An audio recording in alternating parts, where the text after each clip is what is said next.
Turn the mic up, let the whole town know.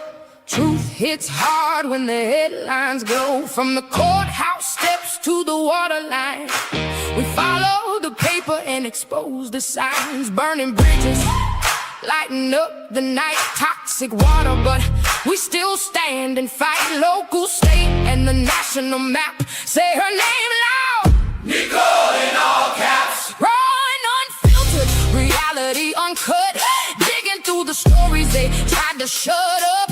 Speaking truth, demanding facts. Once the fire stops, there's no turning back. Nicole in all caps. Live every Thursday night. Nicole in all caps. Bringing every issue to light.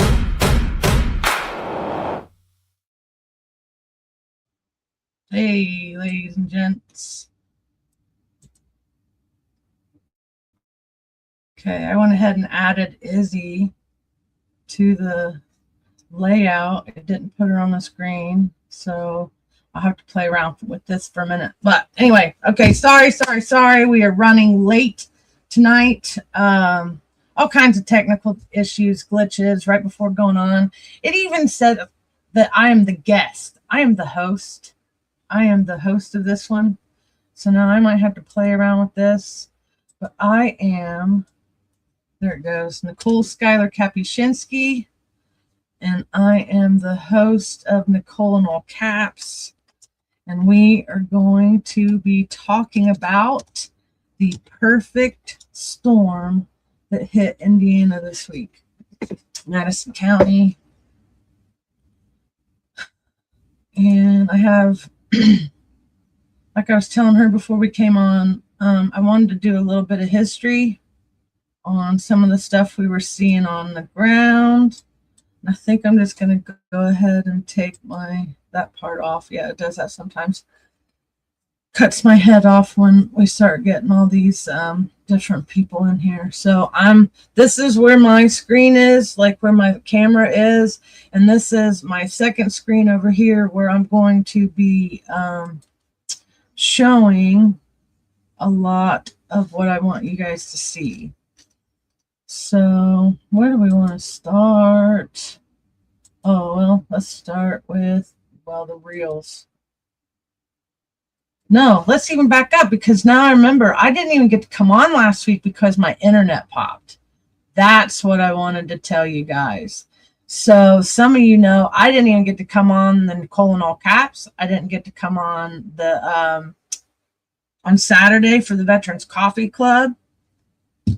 I was so heated about that.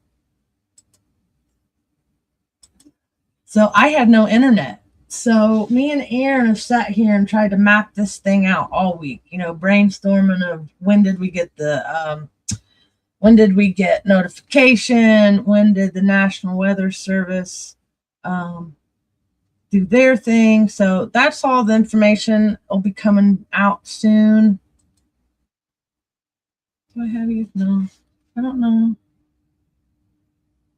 Maybe I don't have that set up yet. So Izzy, when we get to whatever you want to, or however you want to participate, or here towards the end, we are going to learn how to do this together. So I might, you know what, if I had you muted on my end, I'll work on that here in a minute, but hold on. Let's go over here. Are you muted on my end? Unmute Mike. I think you're muted. Are you able to hear me now? I can hear you now. Was that me muting you or you muting you? I'm not sure what happened. Okay. Rookie, I'm a rookie podcaster, and it's much different when you got like somebody in your backstage helping run everything, right? So with like the political spotlight, he has no, it's Christopher and Kate, right? So he's got Kate. She's down in the backstage. When me and Catherine do stuff, I'm always in the back, like on the back, doing all these little side quests and putting all this stuff up here. So I kept thinking it was you, but then I thought for a second, wait, I bet you I have her muted. That's why I can't hear her. And then I think that's what it is. So, all right, guys. So there's my little funny for the day. So let's go ahead and back up. Do you want, you know what? I don't have you muted. So if you want to chime in at all while I'm looking at stuff, feel free. I know me and her just met. So maybe I should just tell them a little bit about how we met. And really, I got confused and thought Izzy was this other poster in my Facebook group. And she wound up being somebody else that was just as compassionate about everything that was going on. So do you want to do a little intro real quick while I'm looking for what I want to start with? Yeah, Do you that'd be feel awesome. comfortable? All right, there you go. Izzy, you do that, and I'm going to go look for my video. All right, guys. So I'm Izzy. I'm essentially just a normal person off the streets. I'd love to consider myself an independent advocate. I like to be a part of everything that's going on in my city, always helping people any way that I can. And I was also personally affected by the flooding that we had this past week, not necessarily in town by the river, but on the outskirts of town with all of the rainfall, and some additional problems that we have out there. So I have been on the front lines of this situation all week, handing out supplies, food, toys, getting resources out there to people, where we don't see that coverage yet, and then as well as helping people on the outskirts of that out here by me. So we've learned a lot this week. We've learned where coverage is helping people. We've learned where coverage isn't at yet. And with the numbers and the data that we have gathered this week, we've been able to see maybe a little bit of why that is happening as well. We went into areas that were heavily affected. We went into some areas that were affected, but not as heavy this week. And like I said, we gathered a lot from that.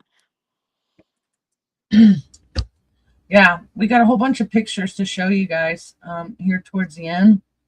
But I don't know. I see I got a couple comments. Aaron, you might have to run the comments. Oh, yeah, look.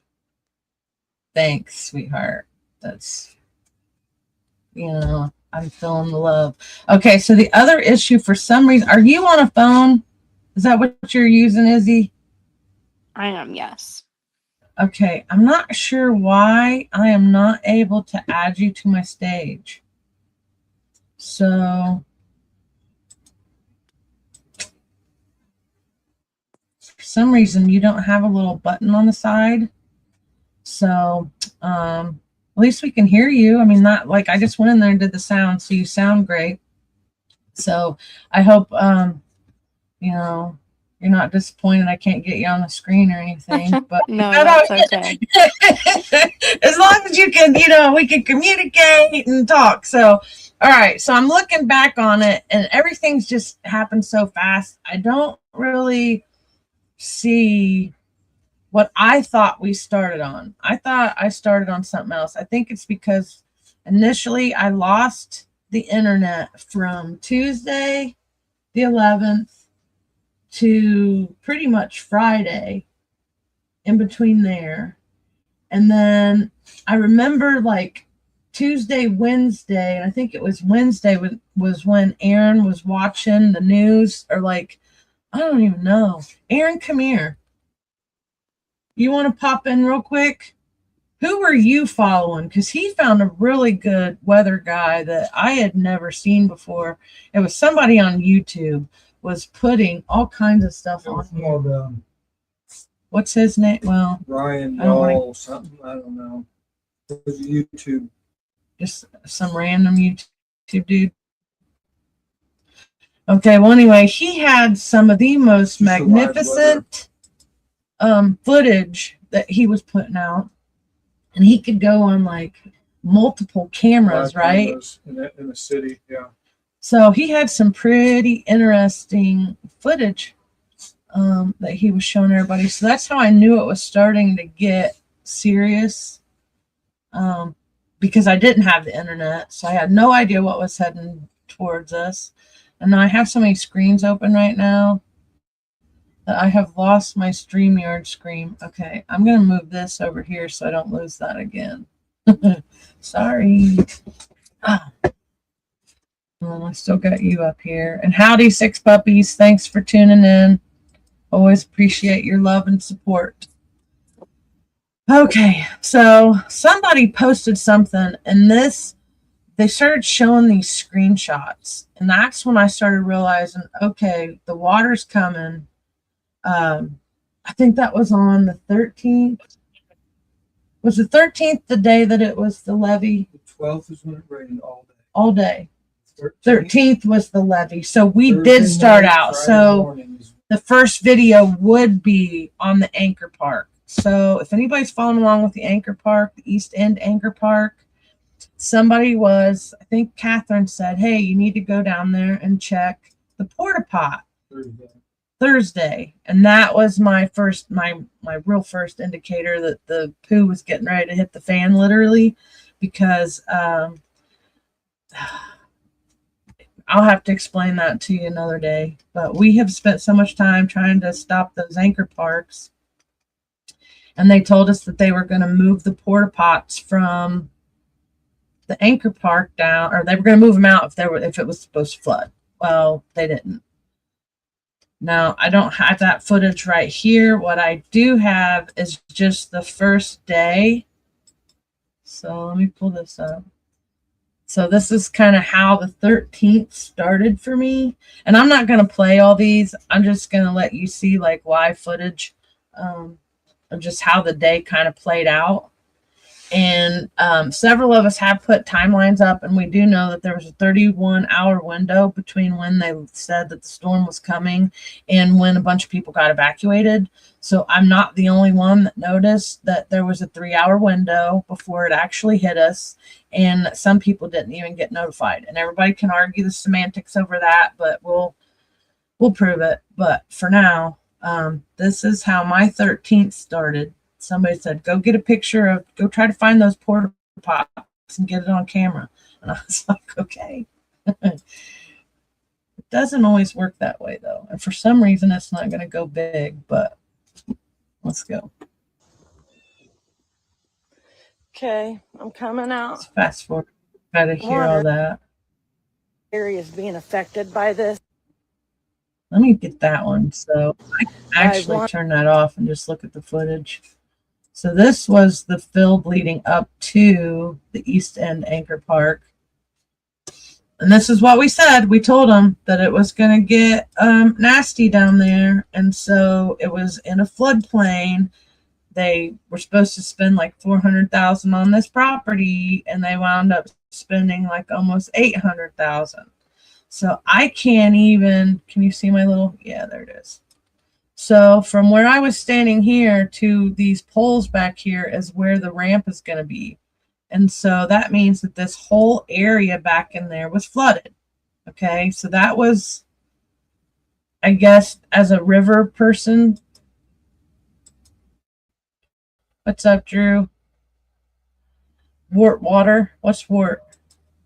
Context. I might not see it pop up again, but yeah, so that was my first clue as a avid White River. I play on it all the time. I knew we was getting ready to get into something because I never thought it was going to flood. I mean, I knew it was going to flood, but I'd say it like this line. No, I can't see my mouse on that screen now. But that first kind of blip in the water was like where I would say I knew that we were in, like, the whole river was in trouble at that point. So then that's when I'm like, okay, I'm not just going to. This was before. See?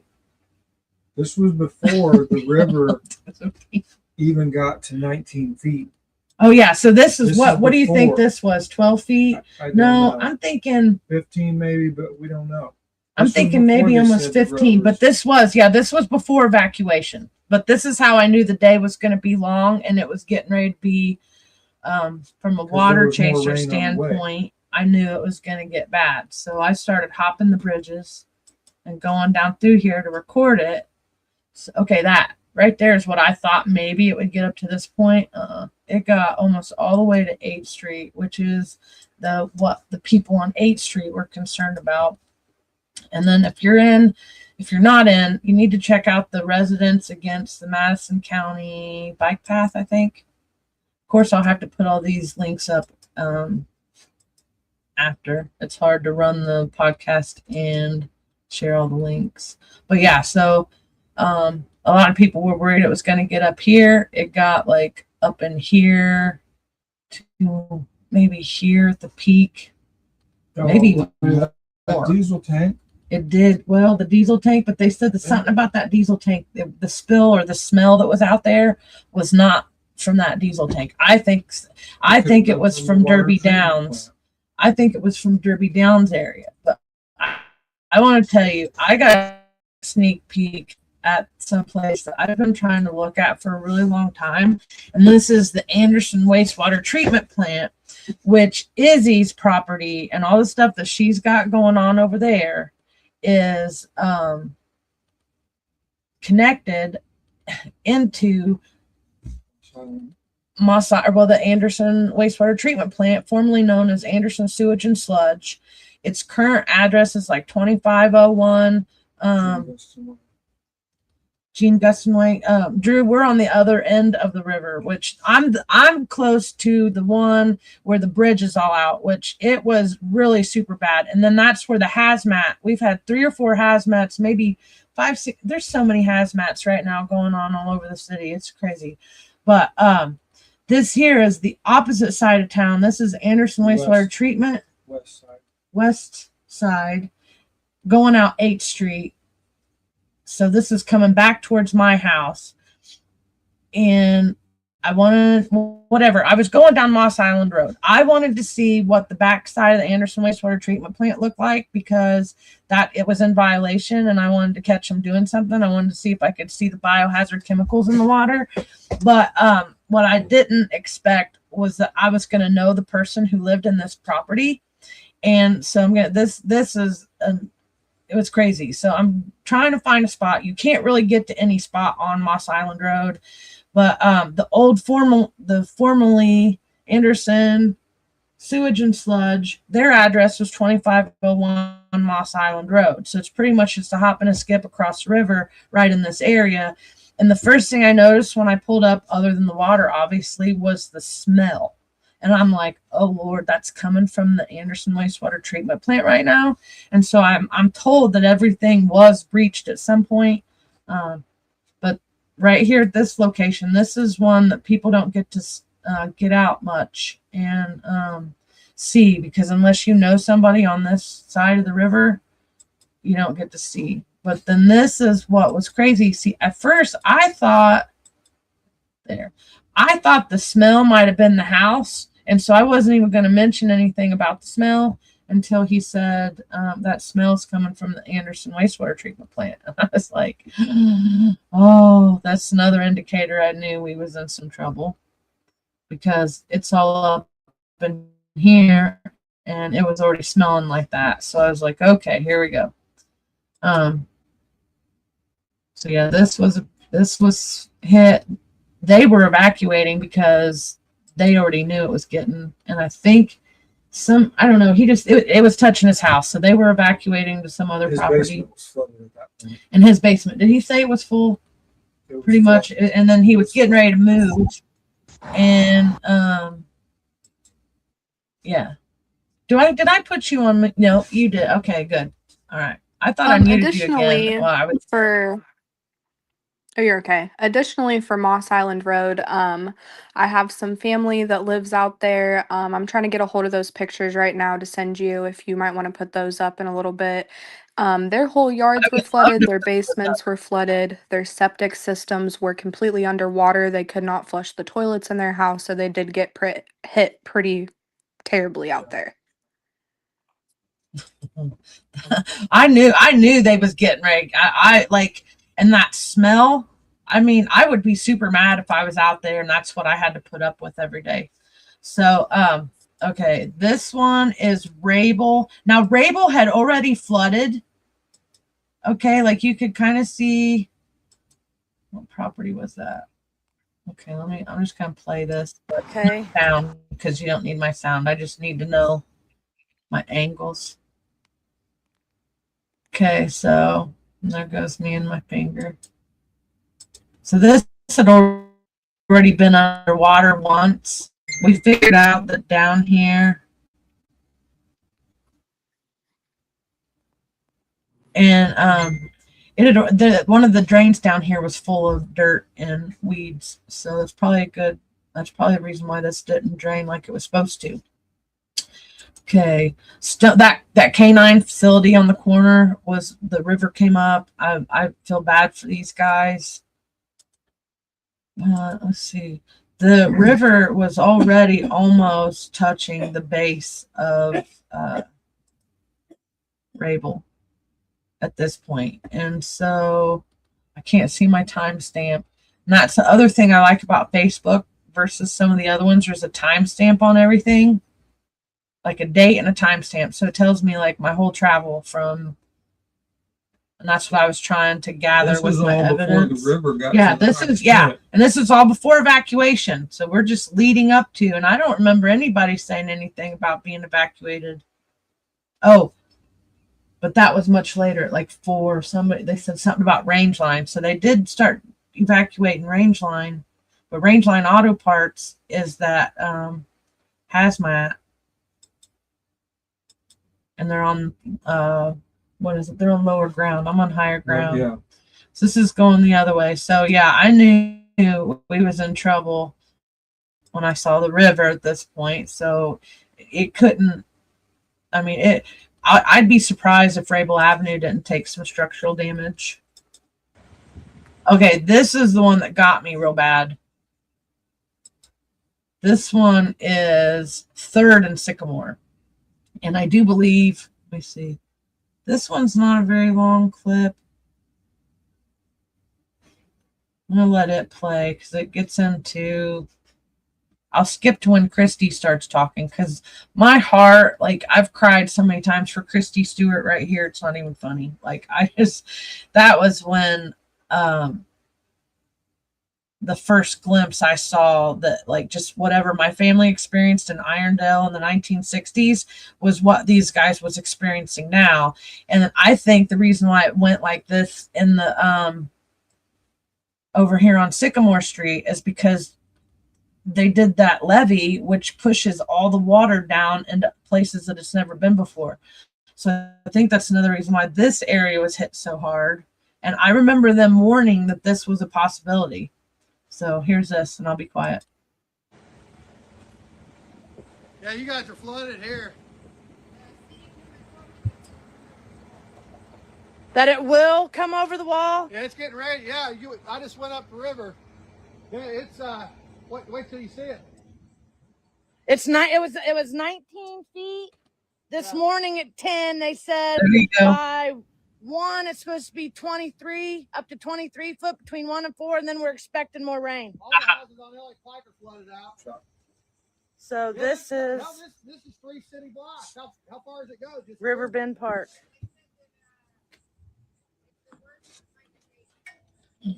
Yeah, that's when the 18.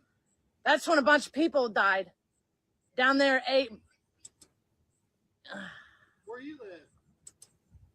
The gray house? Right here. Well, yeah, at least you're not flooded. Oh, yeah. Yeah, it's coming in the basement. But they said it's supposed to come on my wall. Yeah. I feel sorry for those people.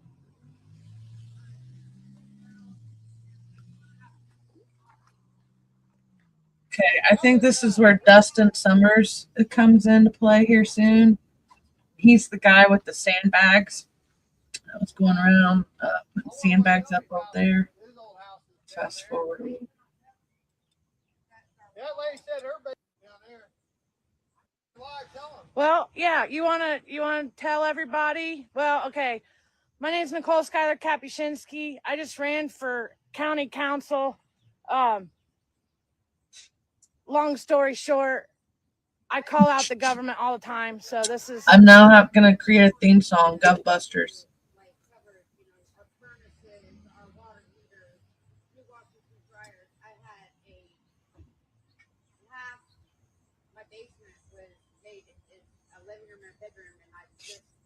I'm sorry, can't hear. Thousands of dollars worth of stuff that it's gonna. Okay. So anyway, I'll come back to her because she's one. I followed her story for days. And so you talked to the city today? Like they,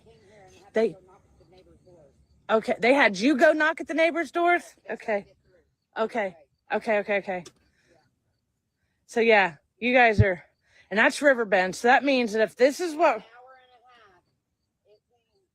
If that's roughly 19 feet, it went. yesterday when it started, today, not just today, this is from this morning. Okay.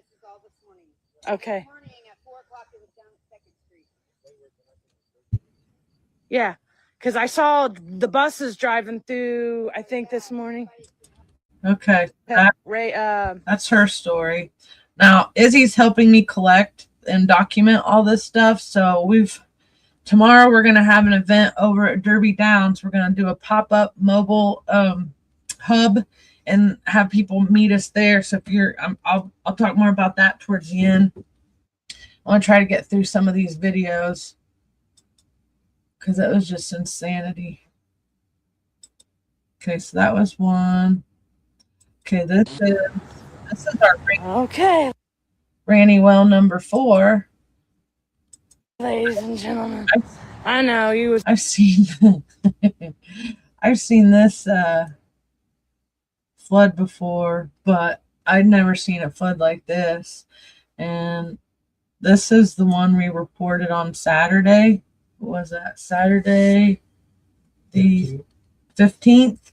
And that's when Item said something. He said they were too busy. And so then That's by Grand Avenue. That's by Grand Avenue and Frisch's. This is in the National Priority List Superfund site that me and Bree and Catherine and Rebecca Crooms, Megan Nicole. I'm trying to think everybody's name because I don't want to leave anybody out. A whole bunch of us have been tracking these.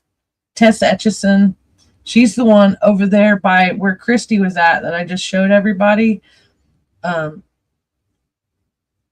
That's the Superfund site by that property.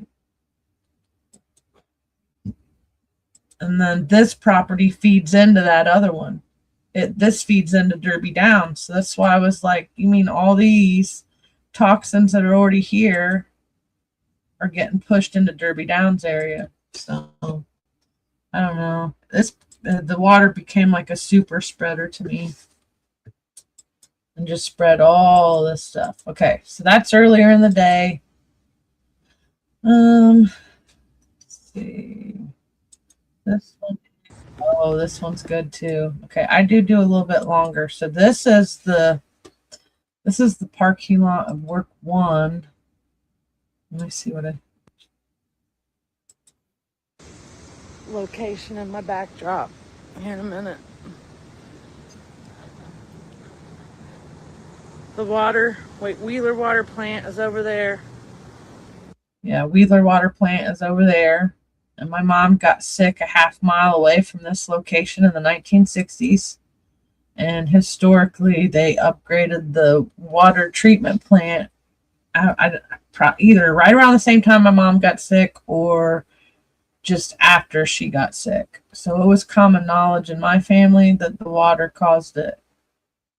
I mean, my grandma would tell you the story. My mom would tell you the story if she was still alive. And it was October 2024, when I found out that there was PFAS in the water. And then my mom died November 1st, 2024. And the crazy thing about it was she was drinking the water during that time because she didn't believe anything I said. So I can't help but think that the PFAS in the drinking water at that time at high levels would have created like whatever caused her liver to start shutting down on her in the end. She had the best care. I mean, she did. So, okay, this is the Blue Bridge. Yeah, I didn't want to get the guy in it. Oh, I don't want to tell you what I said there. Let's back up a little bit. Okay, yeah, this is Wheeler. This is Irondale. Okay, so my house is that way. And what is that? Is that east? That we're still going east on the White River towards Scatterfield Road, and then Range Line where I live. So that's east, and then I'm getting ready to do, and I start seeing not just, I know I see things other people don't, but I started looking for the turbidity in the water, and if I was seeing, dissipating bubbles, or, because dissipating bubbles are like, you want to see that. I mean, that's normal. It's the non-dissipating foamy stuff that's not normal. And in some areas it was really bad. So, okay. This is Eisenhower Bridge right there. That's 8th Street Bridge, and that's where it wound up breaking the levee. Okay, you'll have to see the levee here in a minute, but it didn't break it. I mean, it breached the top of it, and that's what it. But over by the AU Park Place area, our friend that lives at the base of the bridge, a couple of them said the flooding didn't breach or break the levee over in Park Place. It came around the levee in Athletic Park area. So that was interesting. Okay. Here's the levee. So this was insanity because usually the water's not all the way to this part. So this is a trail, and the river is usually over here on that tree line. So I go all the way down. And I gave them, when I was talking with the city, and I talked to David Ikes, and I talked to David Ikes. I said hi to the mayor. I was given solutions too, so don't think just because I complain about stuff that I don't offer solutions. I offer solutions because there's down here at Edgewater Park. What I think would have helped a lot of us locals is if they would have marked the road that gets in and out of this place. Okay, so let me go right here. This right here is the boat ramp. Okay, and usually we can go all the way to the boat ramp. So the river is supposed to stay on that side of the trees right there. It didn't. That's what we got. Oh, sorry. Okay. So if you look at this, the road going in and out right here, we could have had some type of markers. Like, if they spray paint booth spaces for, events, then I'm thinking they could have at least spray painted some lines so that we would know and make it part of the design of the park for those of us that know what we're looking at. Because this would be by 1920 in the afternoon before they even the evacuation started, and the news, like, I think a lot of us thought this was as high as it was going to get. We didn't really think it was going to get up over here. I didn't. It wasn't until later on in the day that I was like, oh no, it's going. So there's that one. Let's see. Yeah, this one just really hit home. And then all I could think of was the 2,000 people that had died in Park Place back in 1913. But I come back later in another video and I show how how this side has there's like this little causeway between the levee and Park Place or 10th Street. And so it caught some of the water too that did make it over the levee. Okay, that's the same one. Okay, so I think this is about the time that somebody called me to tell me that they were evacuating Range Line or something. Okay. Here's Range Line, and this, once I got home, because I wasn't able to get to Range Line when I left that morning, because if I would have, I probably would have been like a little bit more right, but nope, this is it. So when it touched this right here, I was like, okay, this is it.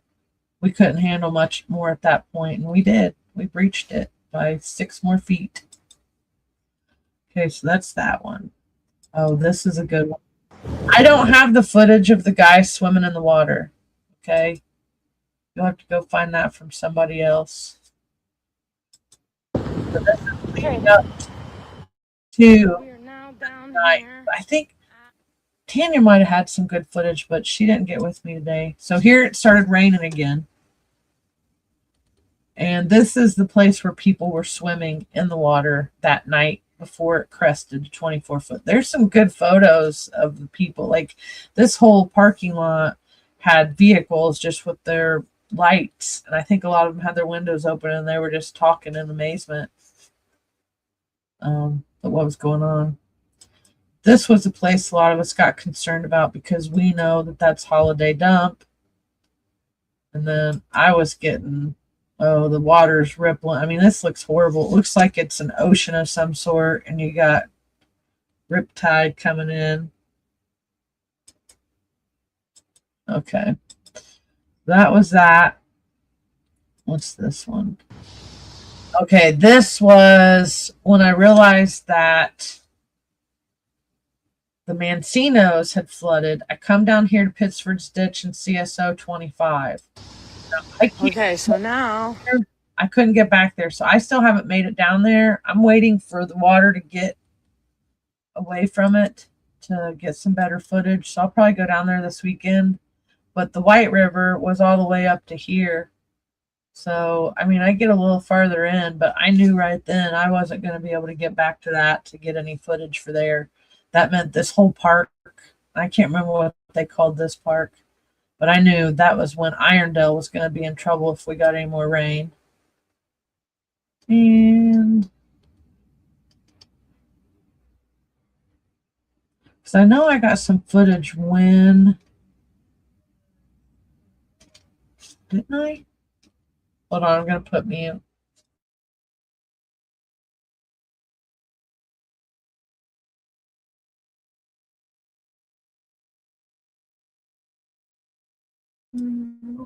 Okay. We were there before dark. It was just before dark. And it was on 9th Street. But yeah. Okay. They were evacuating. When we were out there. I didn't.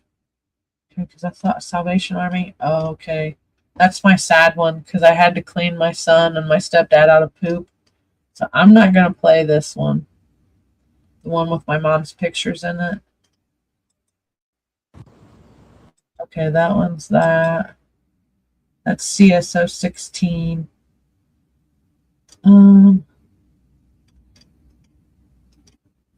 You know what? I might just have a full clip that I'm going to have to go and look for, but I could have swore I was on live during the evacuation. Wait, let me see. Okay, I was.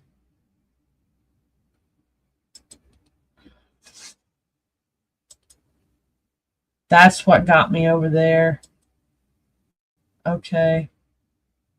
So yeah, APD wouldn't let me come back up. So that's how I got down to here.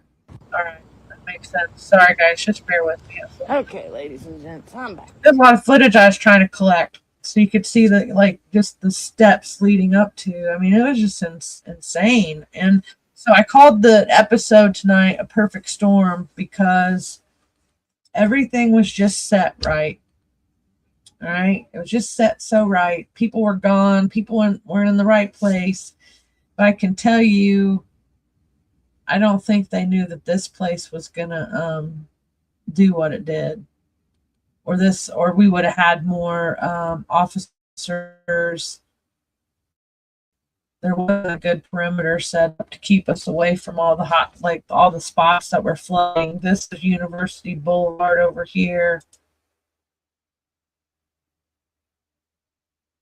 So I did run down here and get the footage. Okay, hold on. Somebody on the west side has got some carbon monoxide alarms going off in their house right now. I just got the message.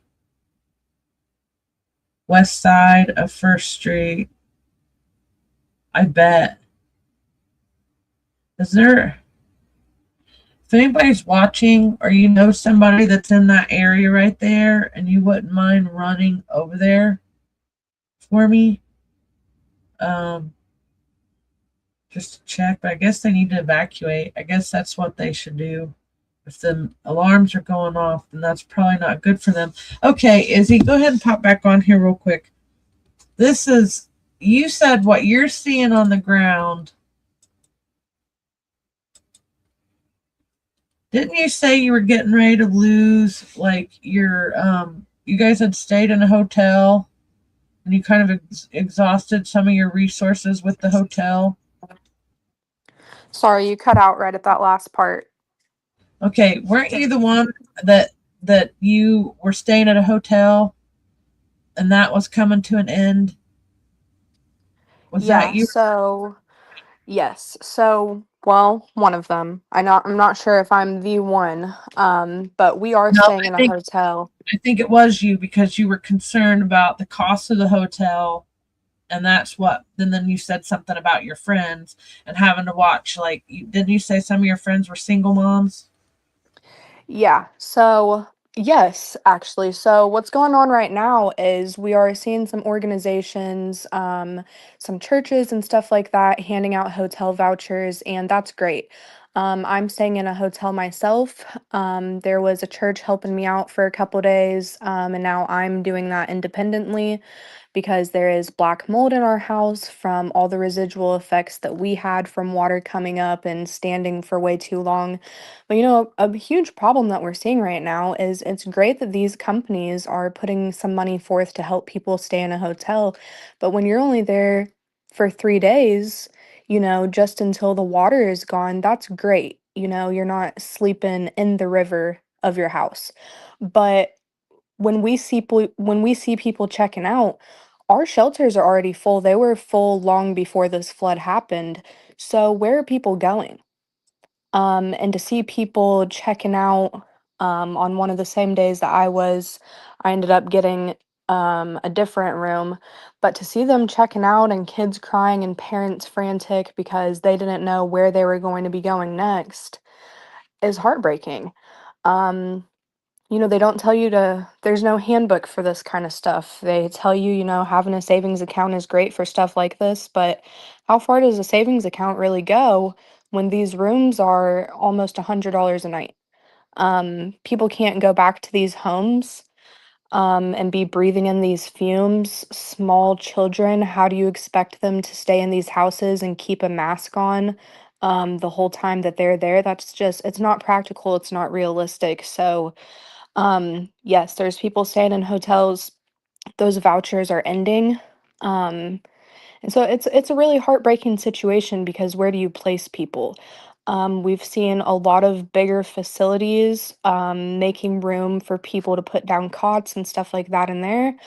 But we are hearing that they are now putting out deadlines as well. So it's really great to get these people out of the water. They shouldn't be there.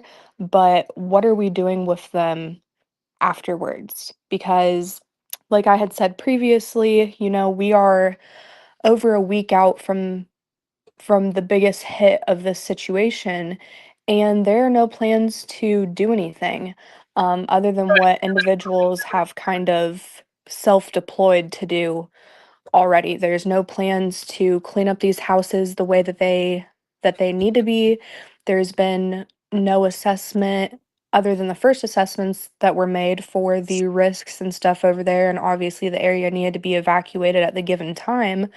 But what are individuals facing now? What are they breathing in and stuff like that just from being Okay, over there? that's actually a good point. So I can, if I have to stay on later to get some of these other points about what I just witnessed this week, that's fine. I want to jump over to some of your pictures. And so let me wait, did I go too far up? Okay, that's the one you just sent me. Okay. Yeah, there it is. All right. So this first round of pictures, where were these at? I'm going to So step these away. pictures were taken on Louise, right on the river. These homes are not on a hill by the river, they are ground level with the river.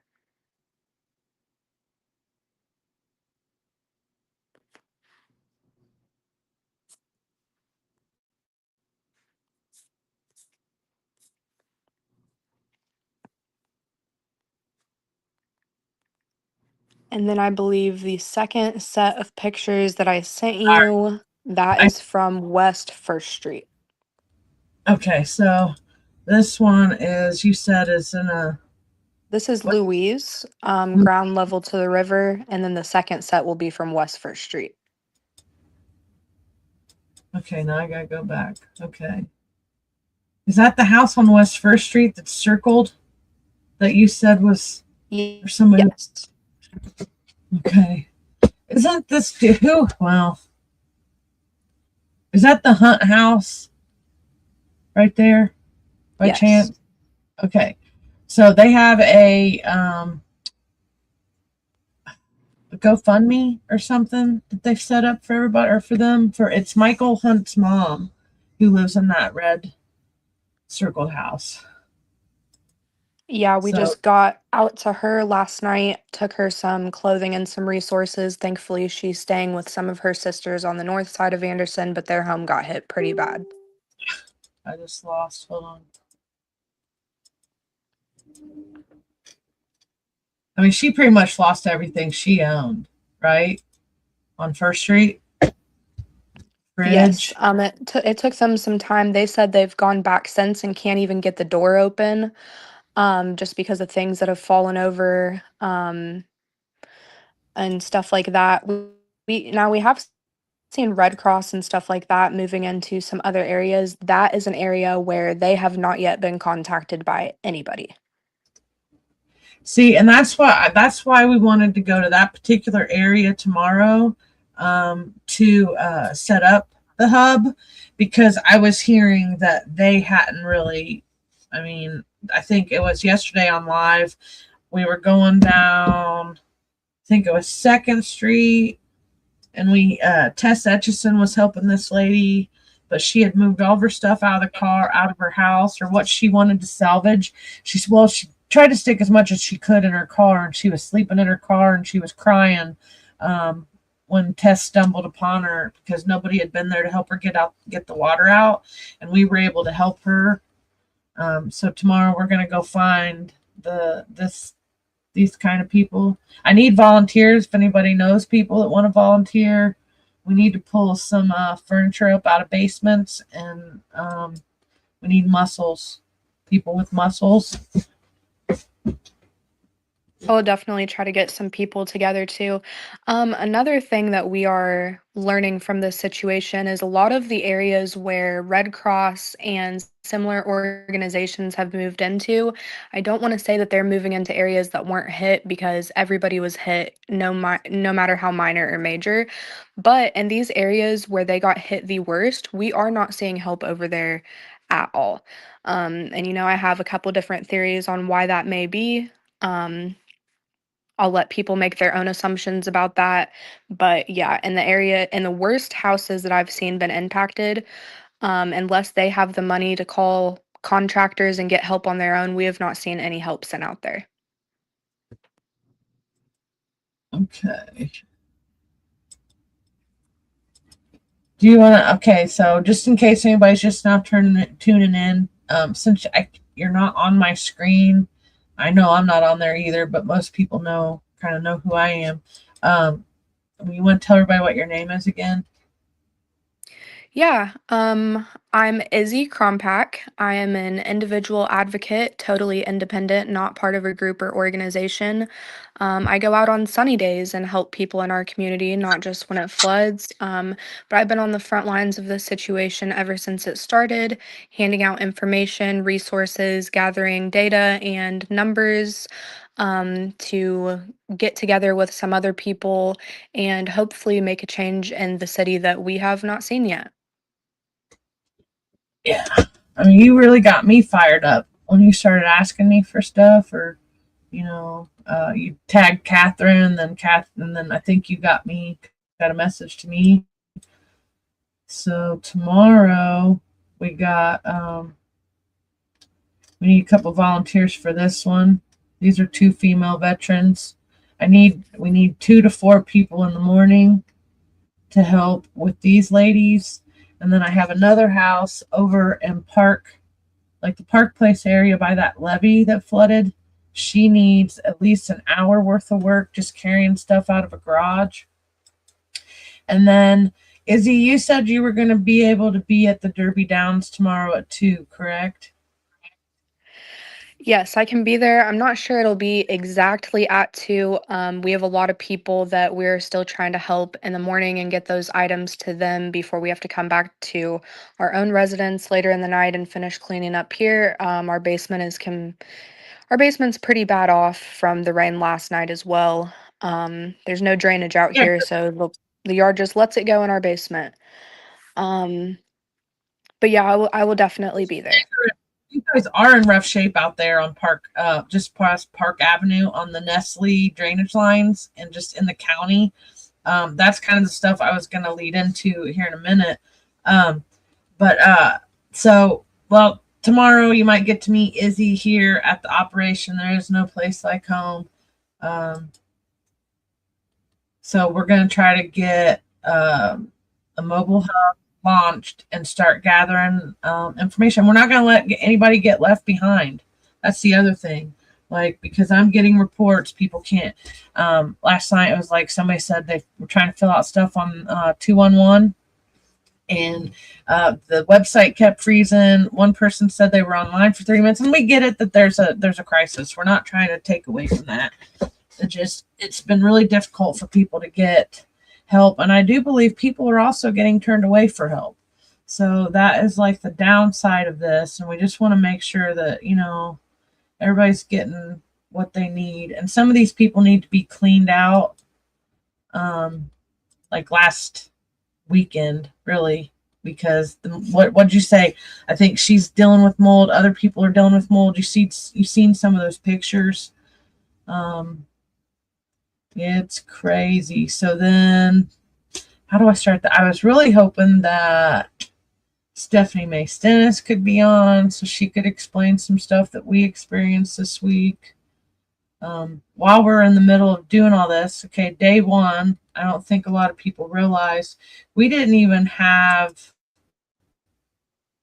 any of the information we have now. So it was like day 1, the first flood center that was set up was Salvation Army on Meridian Street. And then we started, everybody started kind of pulling their resources together. And I know they have some stuff online, but it seems I get people reached a lot with these flyers, and then people can go ahead and print them off and they have them. Some of the people don't have access to computers, so just printing these flyers off are really helpful. And we're going to try to put some packets together for people to have, so this stuff like this doesn't happen again, and just network with everybody so that we know that, if something does happen again, we know who to call. So a lot of these organizations have stepped up to help over the last week. And then we've had several hazmats. So if you hear me talking about the hazmats, this works for everybody, though, not just Anderson, not just Madison County residents. This is stuff for the state. I just have the Anderson historic flooding at the top. Now, item stuff wasn't working. I was hoping Bree could come on too, because I thought if I had like 5 people on here bouncing back and forth, we would have a better, you guys are here, not just for me, what's going on, but whatever, it is what it is. So I had issues with item. Me and Brian Smith got to fussing. That's why his his number's over here. Because it started with Bree, and Bree called me and she was so upset. And the smell at McDonald's out there at Mancino's, it just got horrible. And so we called it in on Saturday, and we couldn't get any of the numbers to work. So then we called item 24/7 line. These numbers weren't working. So then we called the National Response Center line, and then that's how we got response. But then Brian said he was too busy for us, so that didn't work out for Brian, but whatever. It's okay. We Touching a kept little them. bit on the smell over by Mancino's, I saw a lot of people saying that as well, saying that McDonald's was staying open over there and they were concerned about the drive-through workers because it was so strong over there. Right. I cannot personally speak on that. I have heard a lot about it. However, yesterday and today both, when we were over in the Louise area, where those pictures were taken, it definitely smells heavily of human feces over there. You can definitely tell that the sewer has come up and just washed these homes out. Now, when you say is it Louise, Louise, and it's like over by 9th Street and 8th Street? Is that the one I you're will pull referencing? that up for you right now. Okay. Because that's the only Louise I can think of, and that's over by my son and my stepdad. So that makes me want to go check it out now. Yeah, so we're looking at Louise Street right on the river, right behind the Grandview Golf Course and right next to the Animal Protection League. Yeah, that's over by my dad and my son. So see, and then Tom Ecker, and then wonder why I got so mad. So Yeah, that is one of the areas where I truly saw some of the most devastation. okay, well, I will be over there tomorrow taking a look over that way. Okay, so leading up to, I know I make people mad, but Tom Eckert, it's my little meme I made because he was the face of this disaster of an evacuation last week. And come to find out, EMA, the guy who runs EMA, the director of EMA, was at a seminar. So finding out a bunch of stuff behind the scenes, it kind of makes sense to me because I was like watching all this stuff play out in front of me. It makes sense why everything would have played out the way that it did, but what doesn't make sense is nobody had a backup plan. Like, I don't know. I guess I always have a plan B, and maybe it's just how I am. Oh no, it was Catherine has it up better. The one that's on Catherine's Facebook. I want you guys to hear this. So we caught wind on Tuesday, I think at 5, that there was going to be, because to me, we have two things here. We got the city of Anderson issue and we got the county issue. And with the county and the EMA, I thought up until this last week that it was the EMA's job to help manage and avoid large scale catastrophe type issues. Now, people did get out, but I feel like that the evacuation plan also hurt our first responders. I think that a lot of them were caught off guard and had to do things that they don't normally do. So I'm not totally mad at all them for how things went down. I think the EMA and Homeland Security and some of the guys above the city should have pulled rank on some of this stuff, and they did pull in the National Guard. David said he pulled in the National Guard. And so that answers that question. I was looking to see, I thought Catherine had a clip of this meeting the other day because I wanted you to see this, and I guess it's just 19 seconds, or is it this one? Okay, no. I'm going to go ahead. It's 8:09, and I'm going to go ahead and let this play because this is the craziness that we just witnessed. And okay, so 925,000 was supposed to, like, the paperwork all says EMA. It all says it's going to EMA. All the line items, everything says it's going to EMA. Around this time, everybody's finding out different things too. So like somebody noticed that that would be the next day. I'm just going to push play. Here, let me see how much you can use mine.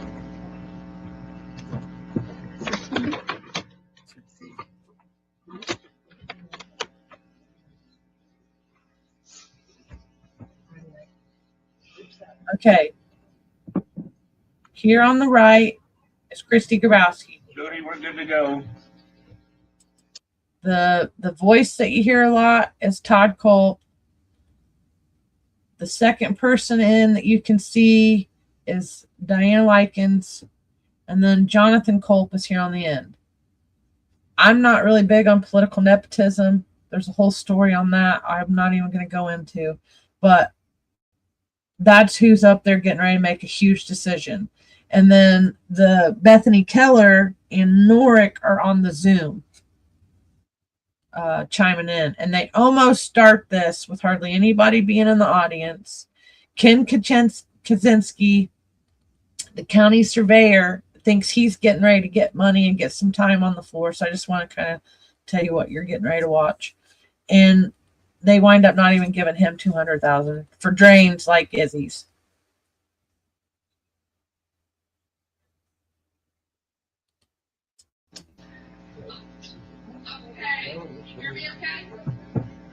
Yes, we can hear you. We can hear you. Yes. Yes, Councilman Steele. Councilman Call. Here. Councilwoman Likens. Here. Councilwoman Grabowski. Here. Councilwoman Keller. Here. Councilman Green. President North. Thank you. Okay, so thank you, Chad. So we're calling this meeting, we're today for an emergency meeting for emergency management. They've requested $1 million in a couple different categories. You guys all had an opportunity to look at that? Yes. Yes. I saw a request for $925,000. Was it only $925,000? Yes. I didn't add it up. Okay, well, The advertisement was done that today is that we would do a $500,000 approval today or appropriation. It just, whatever it does, I guess it would be a total cut in half. It's only 900 something. Todd, did you think that would be enough adequate to get us through what we need for right now? I think that'll be enough to get them at least to the September meeting where they could advertise again. That puts us about 4 weeks out. And if you give them $500,000, that should give them enough to really start the flood relief process. I think they would be tickled to death, and I know he'd be willing to come back in September if they're needing more money. Any discussion with the council on that? What was the dollar amount? $500,000 to start him with, and have him come back when he's needing some more. Do you know which items were the highest priority? Would that be enough to completely what they need at least to get through now? So they have to pick and choose which lines they would? I think as long as you give him money in all three categories, the 2 series, the 3 series, the 4 series, we can help him move it around if he needs to shuffle it around from one item to another. But I think as long as you give him some money to work with, they're going to figure out how to do it. I just don't want him to be needing more in a week or 2 weeks. Right. So that's you're the one that has spoken with him. Yeah. So I think if you give him $500,000, I think he'll be fine until September. Okay. If he's not, you might. It's true. You might have Okay. another special meeting. okay. Well, his largest request is in the 300 line, or the 3,000 line, sorry.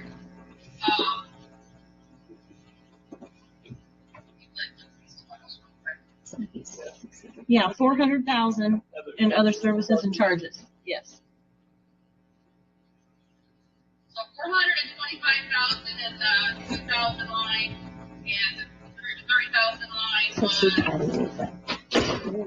Okay. 6,000, 600,000, and then 100,000 in the 44. Does that sound right? Yes. I'm not opposed to $1 million. I'm not. And if he needs it, that's what the rainy day fund is there for. And we need to step up and do what we need to do to be able to fund this properly. It's totally up to you guys what you think.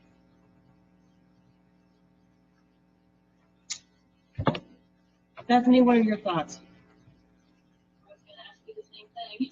My Okay. thoughts, this is, for me When I personally, saw the $925,000 request, my first thought was, that's it. yeah. Because I actually expected it to be higher than that.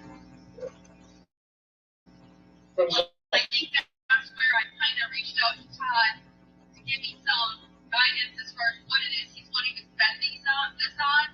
I mean, I know they have to repair their cars, and I know they have to replace the, what do you call the things, the floodgates and so forth that they lost during the flooding.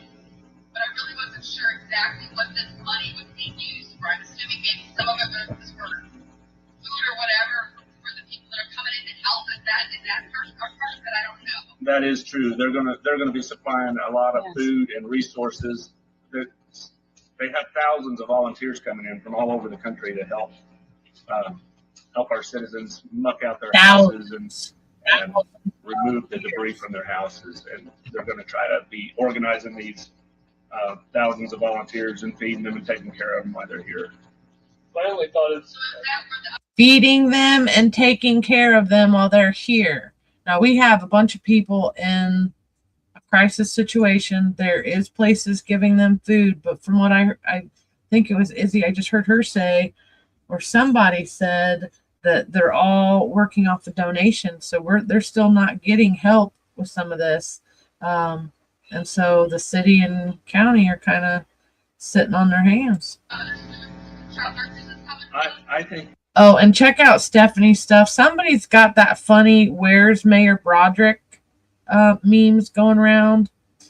And Izzy, I thought I lost you, and I was so sad because I think everybody's gonna like your take. You did such a great job explaining yourself, and I'm so thankful that you were able to get on here with me and that you reached out to us to help gather some of this information, because these people are gonna need souls like yours and mine and Catherine's and everybody else that's watching that's interested in the subject matter.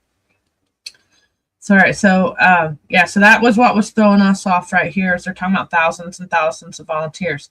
Now I'm just going to throw this out here and then I'm going to push play. But I really truly believe that we could bypass all that money, okay, if we invested in the people that's right here doing the work, already wanting to jump in and help these people, because this is our neighbors, these are our friends, these are our, our extended families, our cousins, our friends.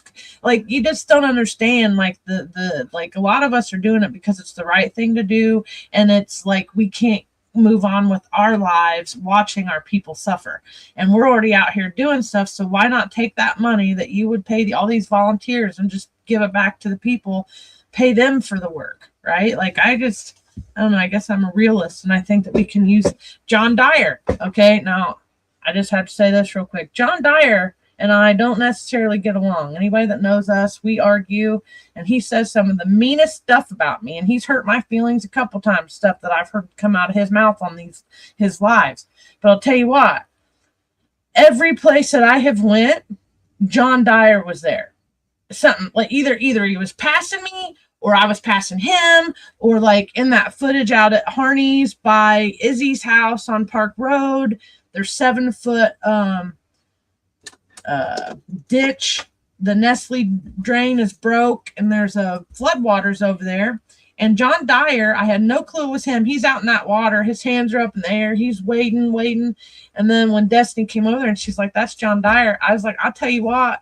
I went over there and told him thank you for his tenacity and his boldness in this situation. So I think guys like John Dyer should be getting paid for some of the work that they're doing. So anyway, that's my 2 cents. I would be paying our locals. They already live here. They can go home and sleep. It's not a whole bunch of, extra. So anyway, all right, that's what I wanted to say. And I'm going to push play now. That's where most of it, I think, if you just think about machinery, there's not a lot. I mean, he's talking about 4 cars, which is diddly. When you're talking about this much money, most of this money's going to make sure our people get some sort of relief from the volunteers and organizing those volunteers, making sure those volunteers are taken care of. Is there any chance? Okay, Bethany, sorry. It's okay. Is there any chance of us being reimbursed any of these funds? Like, for instance, are the vehicles, are they insured and they need the money up front to replace them, and then we're going to get some kind of reimbursement, or is it just? I think. Or should we not expect anything back? I think you're right about that, Bethany, but I also think you probably have a good chance of getting reimbursed through FEMA money if President. Yeah, if President Trump does declare it a national disaster, I think we will get reimbursed from FEMA. Hey, I'm sorry. These are talking points. These are political talking points. Okay. Some people cannot fill out the FEMA forms because we're still not technically labeled whatever they need to be able to register with FEMA. And then this is the part where I don't even know how to explain it. They're not even asking for the right amount of money. They're asking for $1 million something dollars. And the only thing they put out to the public was $925,000. So my next clip is, and I'm just going to stay tuned, because we walk in and talk to Tom Eckert and get some receipts and some documents to figure out what this money's going to go to. And yeah, it gets good. But anyway, Catherine, like an hour after this, figures out that there's $200,000 missing from the line items. I mean, it's in front of us, but you don't see it. And then I need to flip over to my Ken footage, and that's what we'll watch before I go into the Tom Eckert one, because he has a good couple 2 cents to say what they just pulled at this meeting. I don't know what percentage or how much, but I'm sure I'm sure we'll probably get reimbursed for some of that. And one question we asked Todd is, was it dependent on which fund? Like, did it have to be taken from a certain fund to be reimbursed? And the answer on that was no. So if it is going to be reimbursed, it can be reimbursed from the rainy day fund. So I thought it to go ahead and appropriate what he has, which is $925,000. Have him come in the September meeting and at least give us accountability as to what's been spent and on what. What do you think about that? I think that's a good idea. Yeah. If he doesn't need it, then he's always been. The three here seem to be in agreement with you. How about you, Bethany? That we give him the full amount and then have him come in and account for it in September. Yes. Correct. Sorry, I want to point this out, and I know that I didn't pick the bestest of footage to pull from here because you can't see, but who's him? Who's him? Who is he? Who is whoever they're referencing in this video clip? Because there's no one standing at this podium asking for money, mind you. You don't hear one person step up here. They don't let the public comment. They pretty much tell us that they don't want to hear what we got to say.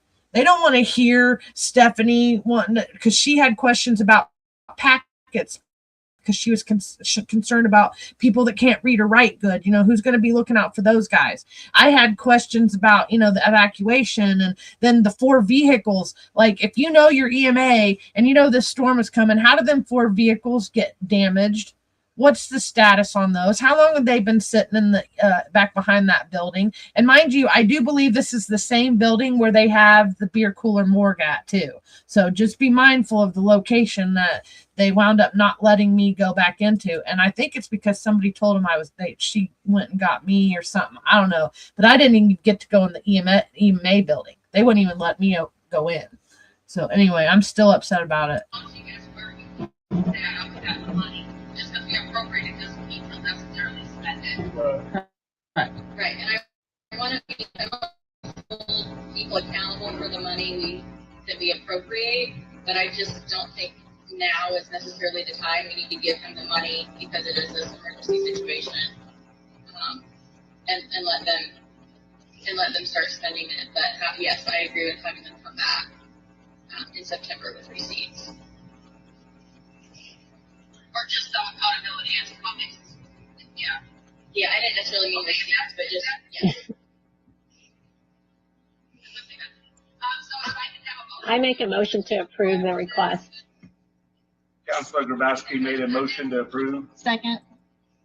Counselor Likens made the second. That's the 925,000. Yes. Mind you just said that's the 925,000. Now, people get mad because me and Catherine, and well, not just me and Catherine, there's a whole handful of us that pick out they don't have an editor at the Herald Bulletin, and they do stuff all the time that's just like, why would you do that? Like, just it don't make no sense. And then, okay, Tom Ecker's not here. The Madison County Health Department's not here. There's hardly anybody here. Really, it's me. I'm over here in the corner with my camera set up. Stephanie May Stennis is on the far left of, well, it's the far right on the screen, far left if you were in the room. And then Ken Kaczynski, the surveyor's in there. I think he's the one sitting next to her back there. And then Rebecca, she already knew her camera wasn't going to work. I need to get her the other set of cameras. I'm working on her. This hit, and just, I'm sorry. But she jumped up. So if you want to see some of Rebecca the Croom's up close footage, you can. But this Madison County, Indiana is the best sound. So that's why I use this one. But there's nobody here. So if you read the Herald Bulletin article, it sounds like a lot more stuff was discussed that's not. So there's a lot of stuff. They don't even ask questions, man. They don't even. Yes. Councilman Cole? Yes. Councilwoman Likens? Yes. Councilwoman Grabowski? Yes. Councilwoman Keller? Yes. President Norick? Yes. Okay, so that passes. Is there anything else we needed to address today, Todd? There's nothing else we've advertised for. Okay. So can I have a motion to adjourn, please? I make a motion to adjourn. Second. All in favor, signify by aye. Aye. Aye. All opposed? Okay, guys, have a great day. Thank you.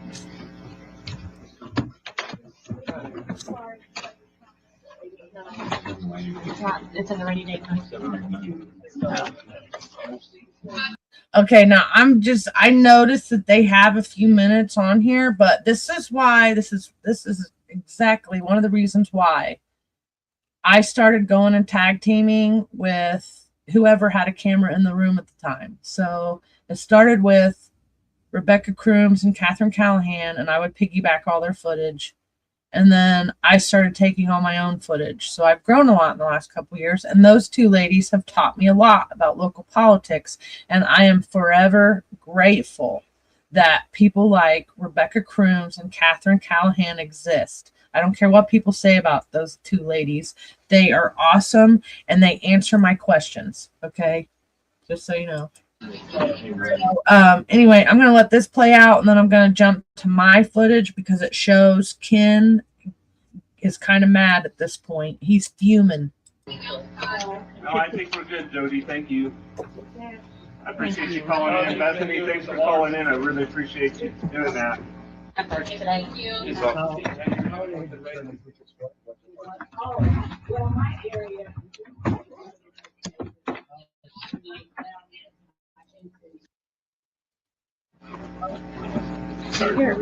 Okay, now I'm going to jump back over to me real quick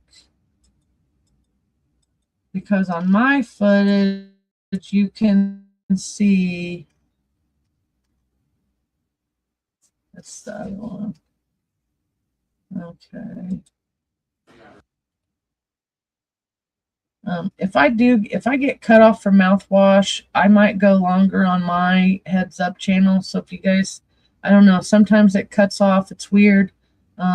Just in case it cuts off, I'll go over there with some of the, I got some more stuff I want to talk about, but I think I'm only going to be able to do a couple more videos before 9.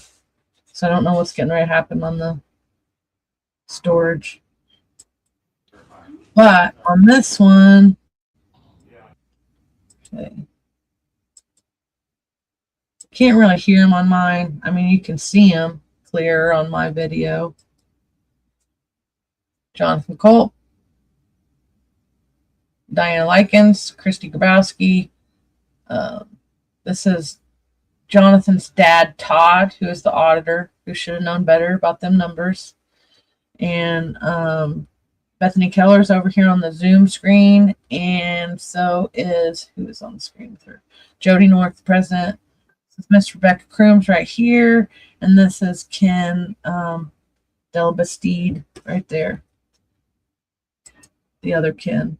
So there's two Kens in there, and then I think, okay, there he goes. Okay, so I get the stuff that nobody else catches. That's why we record this right here. I make a motion to adjourn. Second.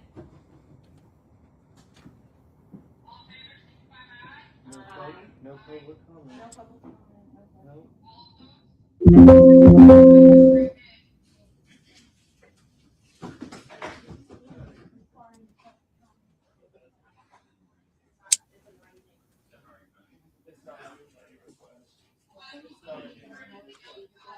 I think we're good, Jody. Thank you. I appreciate you calling in. If there's anything to water in, I really appreciate you doing that.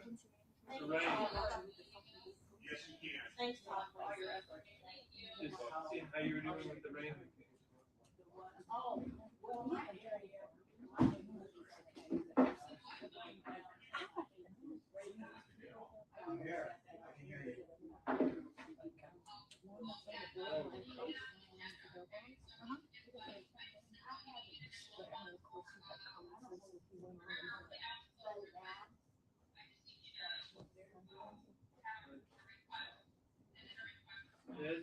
You're gonna flood damage? Well, yes and no. So, it was actually pretty good down there in Rangeland, we grew up on that hill. Oh, yeah. But, my family, on Ninth Street, Yeah. so we were the people that were just outside of the floodplain and flood zone on the west side.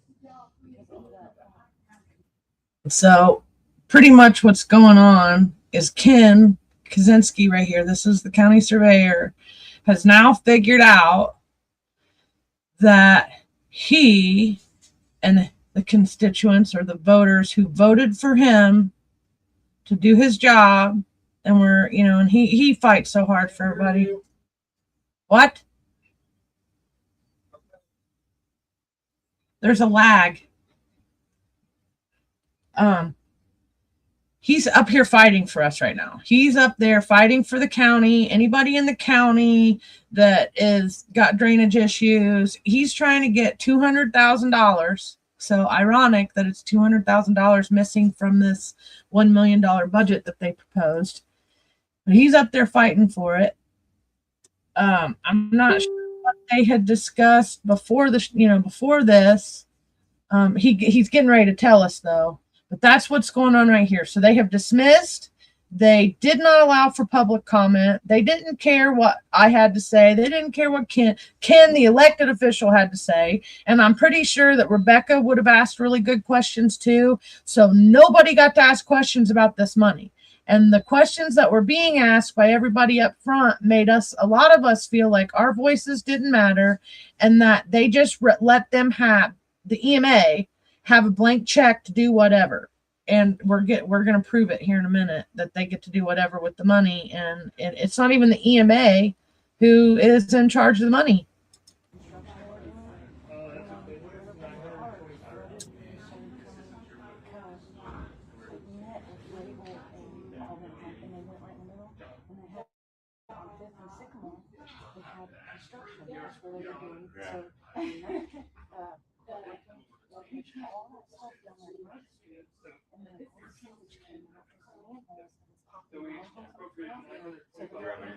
No, I mean, we've had some minor noises. I had, Nothing in my house or anything. my street and fell always flooded. This time it was having in my driveway in my yard, but never got close to my house. Yeah, I can. And Diana and them get out of the building. I'm taking my time. Or I took my time. It is. I feel so bad for some people. Athletic park is horrible. Yeah. That's not the smell. Is on YouTube.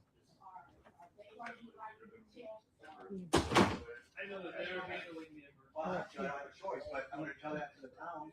I don't have.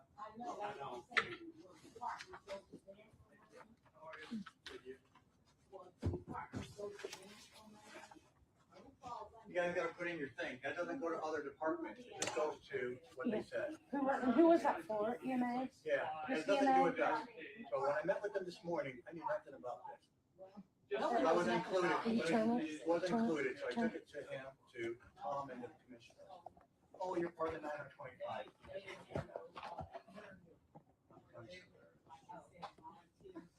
So Ken, you don't didn't. have $1 million. You're not going to ask FEMA for relief. And I have drones going up on Wednesday and Thursday to show the damage that we have in the drain or in the medical streams. This is medical streams. This is who knows what it is? It costs me $20,000, $30,000 just clean up per incident. Fall Creek probably has 20 of them. That's $600,000 right there. What you just said before we turned it on you was that none of this money is going to you. Okay. There you have it. There you have it.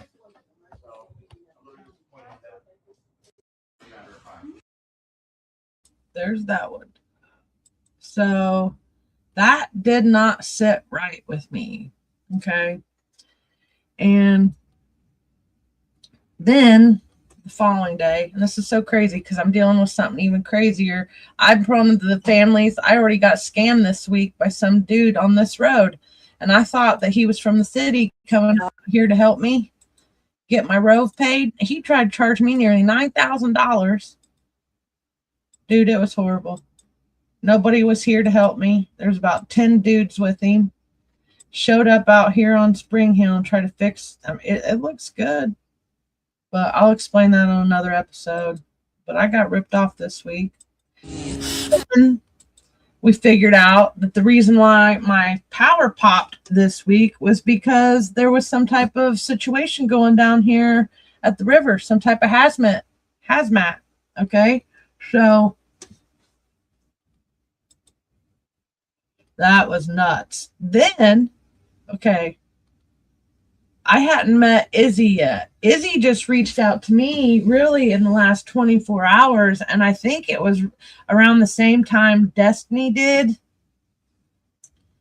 But this is the drain out there at Nestle that I followed the other day on, I think it was the week before last on the podcast, or it was on the Heads Up podcast. And we were looking at that information Rebecca posted about somebody out there by Nestle was needing some type of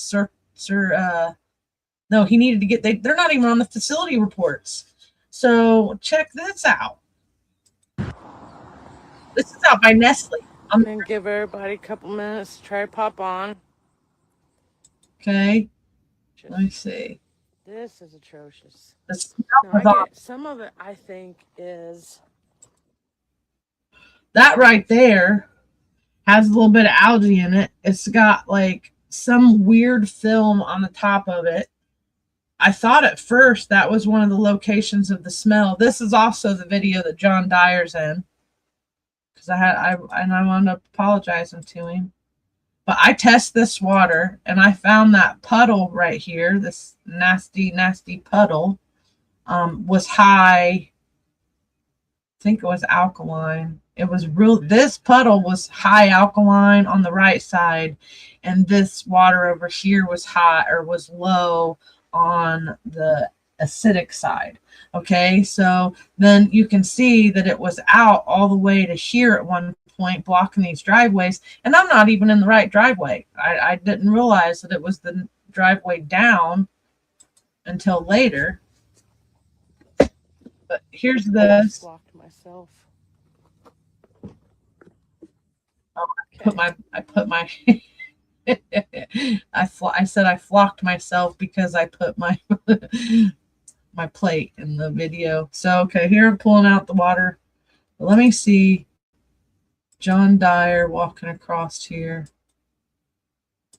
Yeah, I need to go back and test these, see if I don't even know if I put that close enough to the video, but this right here is like a 10 spread panel of different types of chemicals that could be in your water. And I got it off Amazon, And to me, it's like they've already complained so much about some of the stuff that we've turned into them that I just have like a baseline. So I'm not going to waste anybody's time if I don't see one of them hit something that I don't think should be in the water. And then that's when I start raising my alarms with item or EPA. And then on this one, I did tell Catherine that we need to upgrade my kits because stuff like this is crazy. These boots were fun until I realized what I'm in the middle of. So I really need some muck gear to be able to go out and do this. So we'll see. Maybe I'll get to invest in some. Oh, I do get close. So see this one right here, that is super dark. So that's here, the far right of that scale. And then this one was really bright, which is the far left on this scale. And I can't remember. I know this is pH, so the pH of the water. And this was something else. And so it told me that, obviously, you can tell by looking at it that something's wrong with it. But it told me there was something wrong. So hopefully I'll get some different gear. But then you got to have the item guys, because that's when they say we don't do stuff right. And then it is what it is. I don't know. They don't want to put panic. Okay, this is when I noticed the sheen in the water that's out there on Park Road. So this is the drainage that is on Park Road coming down the line. Let me see if my facility report is up. No, you guys are lucky. I already cleared it. Well, I do have this one. This, I can jump over here real quick because I can't see the other one. This is just as good too because these are brownfields. All them locations are brownfields or some type of environment. I mean, it gives you like a spread sheet or a ledger over here. So brownfield properties, and there's a big circle here for our National Priority Superfund site. That's where Ranning Well 4 is by Frisch's. And that might be why Frisch's is getting closed, ladies and gentlemen. I've been trying to warn everybody forever. That spot is not good. The actual maps I put up this week of the plumes show what's going on in this area. But back to the Park Road incident is just outside. Let me see.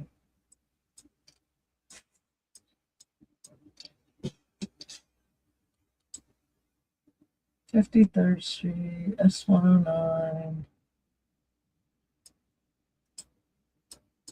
Maybe I should go from there.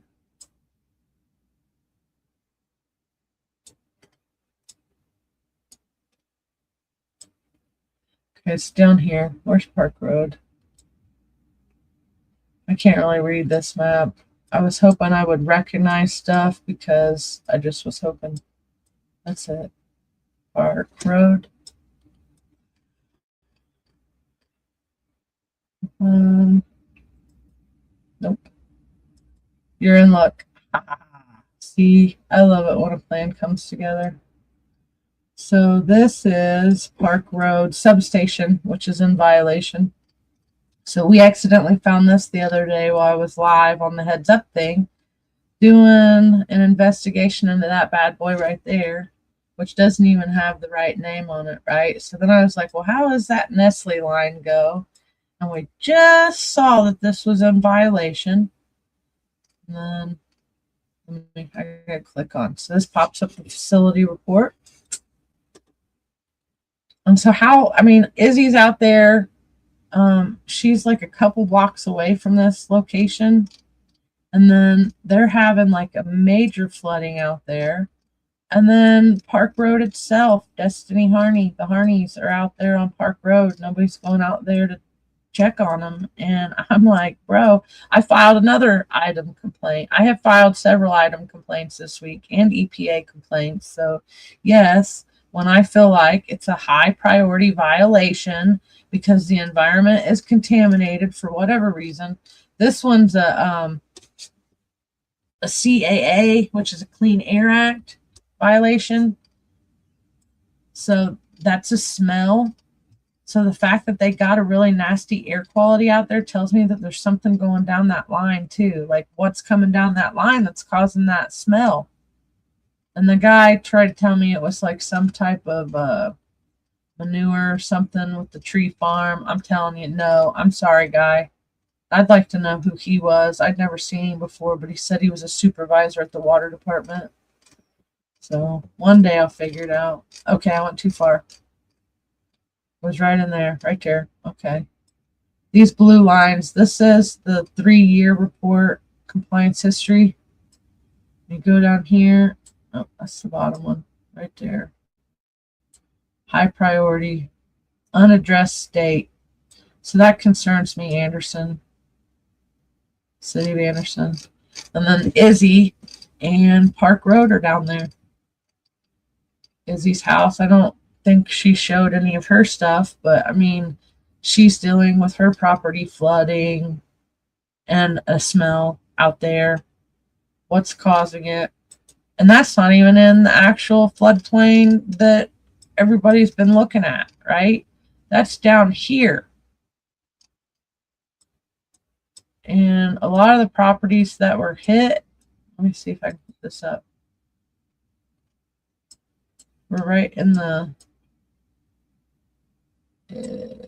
so I'm over here. This is me out here at Rangeline. This is the Rangeline Nature Preserve. This is Mound State Park over here. Okay. Mound State Park, White River. Oh yeah, and not to mention that the Chesterfield wastewater treatment plant, and they were spitting 65% above E. coli level last week into the river, and then this week we have this massive flood. So put 2 and 2 together there. This is the holiday dump. You can, I can tell there's something wrong with it. I don't even like the way the Rangeline Nature Preserve water works. I would not want to get in there. I would not want to swim in that. I see people fishing this stuff all the time, and I'm like, dude, I don't know. I wouldn't eat it. I think the other website, How's My Waterways, is got, it shows you the PCBs that are in the fish. Okay, so this area was heavily hit. One of those videos I showed you was coming up all the way into this parking lot across to over here to McDonald's. The smell here was, that was the one that caused us to file with item. Okay, so you go down this river to here, which I haven't got back to Pittsford's Ditch to see what it looks like down there. But this is Pittsford's Ditch coming down from 6 puppies. Yeah, night. 6 puppies.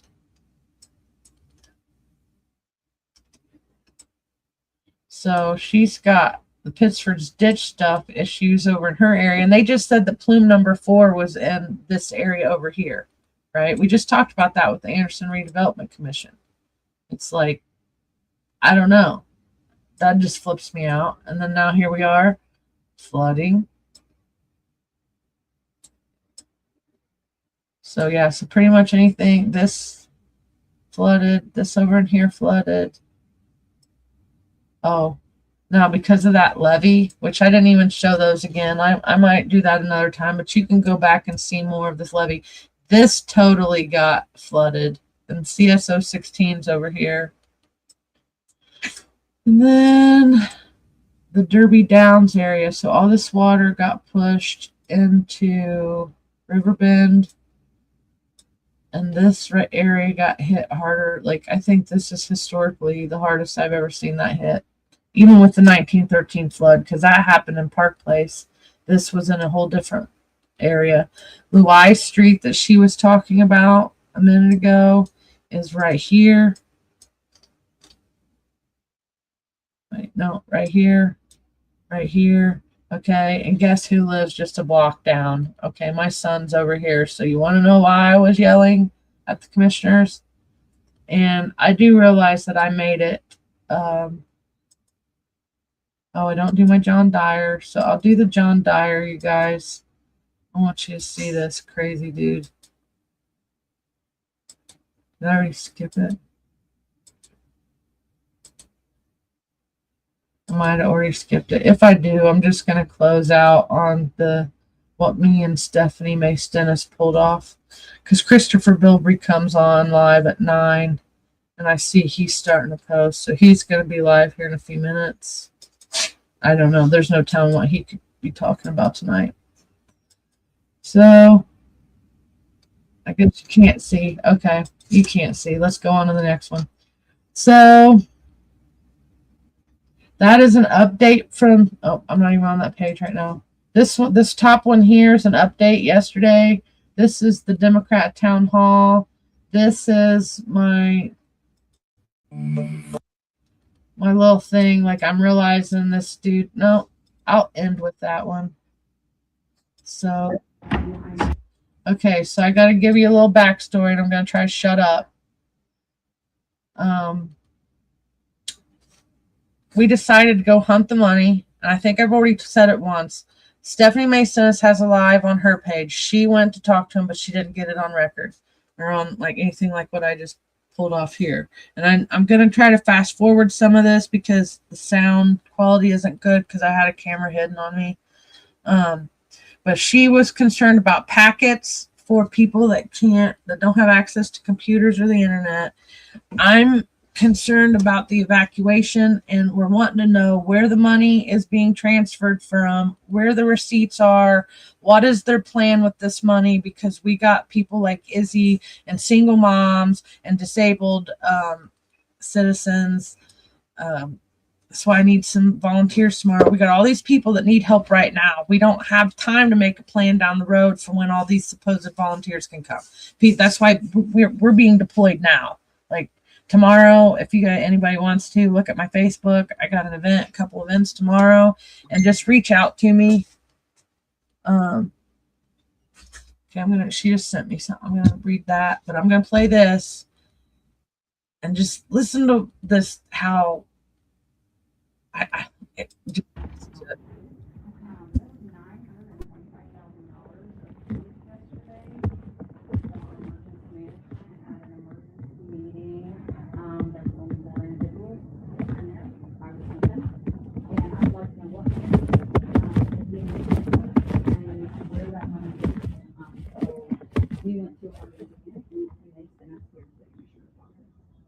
Well, the commissioners are not here right now.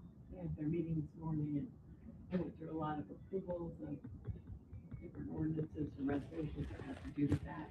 But the money is not here. I mean, it's No, we understand. So basically what we're looking for is just the documentation. And then if we have to put a FOIA in, where would we submit the FOIA in so we can get copies of all of it? Copies of what? Can I ask you? Yeah. I'm Akron County Administrator. Oh, okay. We are wanting to know exactly where the $925,000 that was approved last night is at, what it's gonna be utilized for, and how it's gonna help our residents, because we were just at the emergency management, and they told us that they only needed $50,000, and that you guys requested $925 and just put the emergency management name on it. And, yeah, we want accountability and transparency. And I don't blame you, and we will have that. Okay, well, you saying that, I'm sorry, does not go very far. Well, that's true, so I don't lie. Okay, well, That's it. we want the documentation, so how do we get that? But there is no documentation. They Yeah. have- Yes. But isn't there, They allocated the money last night, so it's there if and when we need it. We're going through a presidential declaration now. We'll see what money we get from them. This is to subsidize. We still have roads closed that need fixed and open back up. This money may be used for that. We haven't decided where it's all going to go yet. Well, yesterday in the meeting, we heard that it might go towards food for volunteers, so. It might do anything. We haven't planned that out yet. We just had an opportunity. We're still in the flood situation. okay, well, here's the other problem. Okay, we were boots on the ground. I spent the last 130 something hours cleaning my family out of Yeah. shit water up to their knees You're no with different. no than me. help. No, I'm a combat veteran. So did you serve? Did you serve this nation or you just serve the county? No, because no, it does have everything to do with it because the response that we've seen on the ground sucked. So if you were in charge of it, I'm sorry, it was piss poor, and people weren't evacuated until 3 hours before it was time to go. I was on the bridge. If you want to get helping about it, then No, you're sir. out of here. If you want to talk You to can't somebody, kick me out. We came in here to get a FOIA request. You are not the boss. You are supposed to work for us. Our taxpayer money pays your salary, does it not? Do you want to Because get I know- about it, or you No, want to I talk? came in to ask for You're being civil. Freedom of You're not. Information Act. You just told us you weren't going to give us that No, I information. did not. Yes, you I did. never said I Yes, wasn't you gonna did. give it to you. Yes, I you said we did. do not have it. No, and you should. You came up with the number of $925,000. You said it was for EMA.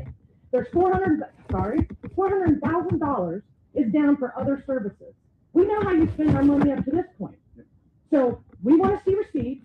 Where did you come up with that There number? hasn't been any receipts. How'd you come up with that There number? hasn't been any applications yet. We're not taking applications yet. Right, so the people that are standing in shit water up to their knees, is it getting help for another week or two?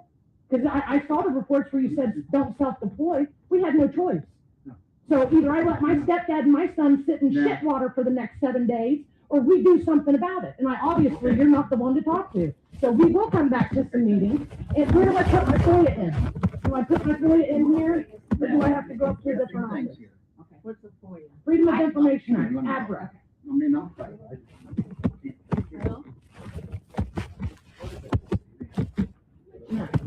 EMA, Madison County Emergency Management. It's not wrong, it's not wrong, it's responsibility, she's just the secretary. Jeff Graham.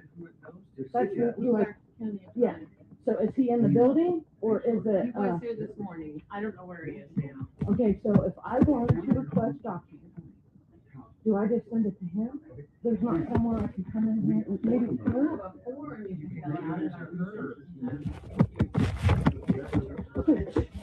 I think that's what I'm looking for, the app.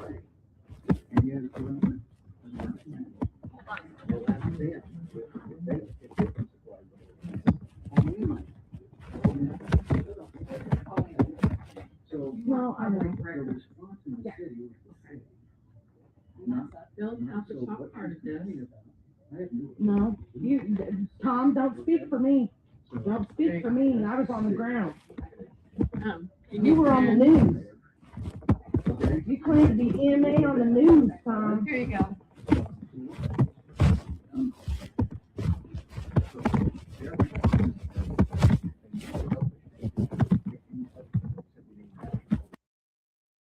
I know right here it kind of goes into a little muffle, and I'm sorry. I should have had my pen cam on me.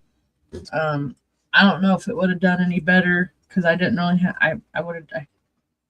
Everything was happening so fast, guys. It just, that's the footage I got. So basically, what happens is I then realize I'm the only one with a working cam on me, so I can't be kicked out of the room per se. I got to keep my cool to be able to, continue grabbing footage. And I think what's going to happen is when I load this up to YouTube in the next, I would say, give me at least another week, because if I have to be out in the field the next couple of days gathering information, it's going to take me some time to get this up. Tomorrow we're meeting with an actual building about doing a hub from a church that's located inside the it's like on 5th Street. I can't remember what Tess said, but Tess Etchison has a building. So we'll try to get a schedule up so people can actually meet us at a building as this progresses.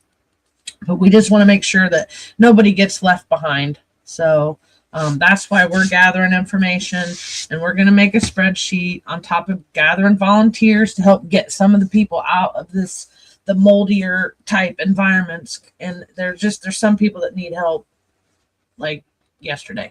So anyway, we're going to keep doing that. But I can't remember if there's really anything else that he says in this video. If you want to try to listen to it, you can. But I think what's going to happen when I switch it to YouTube, I'm going to be able to put the CC on it. But I might skip forward a little bit. There's a few things that just I'm pacing at this point because I'm realizing that I can't get away. Like if I walk out, then you can't hear what he's saying. But he pulls. Okay, but I can tell you what's happening in the room is Tom Eckert has now pulled Stephanie Mace Dennis to the side, and he starts whispering to her, so I can't hear him.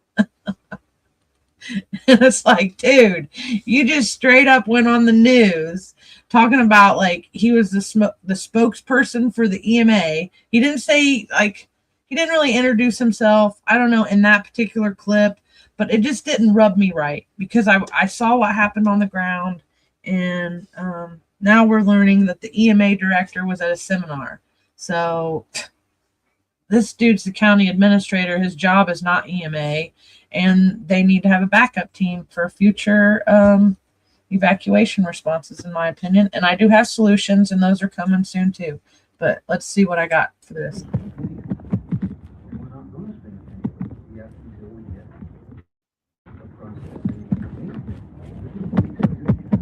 Should already had a process. Is there a way like an application for individuals that, well, you're saying, so the city is like first, second, third party, for example, where can they get money today to like help with repairs? I mean, these people are on the road buying wood and all that stuff. Where can they There get? are two groups out there right now.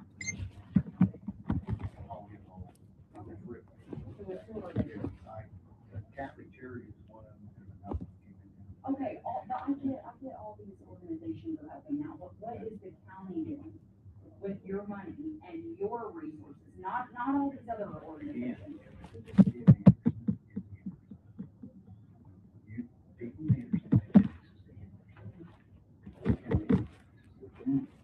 It would be interesting for us.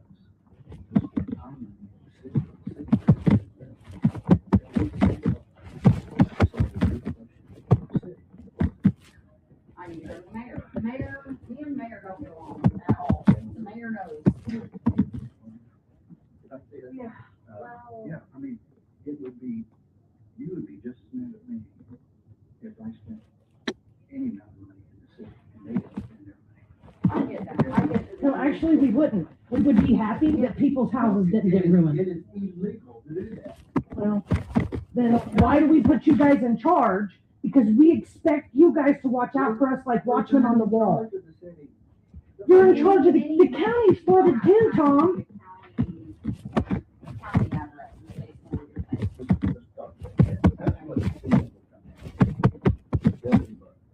Maybe no. Well, here's where I'm at. Everything you're talking I say that, and I mean that, because these people don't have, and the government, and I work for ICA, I work for the government, and it's all a total case, when this is not a good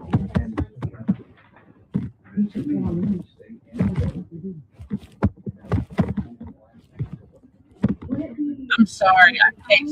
Like, say you lived on First Street and the county. That's the adrenaline fight or flight. Who? Oh, I agree. Oh, yeah, they have 50 million for a splash pad park or whatever.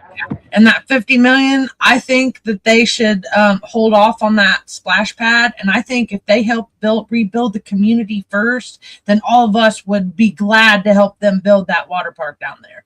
Like if they would come in and use that 50 million to help us be able to even look at something over there ever again, we could build a memorial park and have bricks laid like the yellow brick road with people's names on it that survived. And we could have a really cool park over there. But I think at this point, trying to put a water park in the super fun zone site at Athletic Park is just cray cray. And yeah, all these people are suffering. So she mentions it. I'm telling you, you need to invest that 50 million in the people, and we will help. Like, what is it? If we build it, they will come. You invest in us, and we'll help you build that, right? We'll get the money to get that together to be built, but they need help right now. So,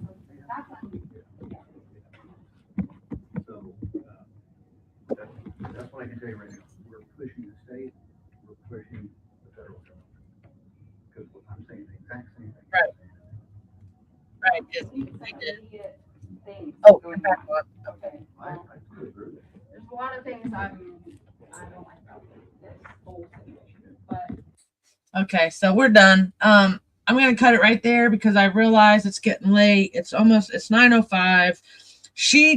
I'm gonna put her back on screen real quick because literally while we were finishing up the tail end of this, she was driving back to the hotel because she can't even sleep in her house tonight. Okay.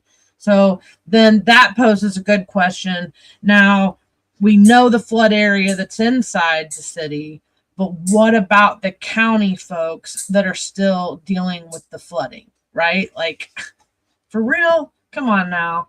And so anyway, she sent me some stuff because she hadn't sent it to me yet.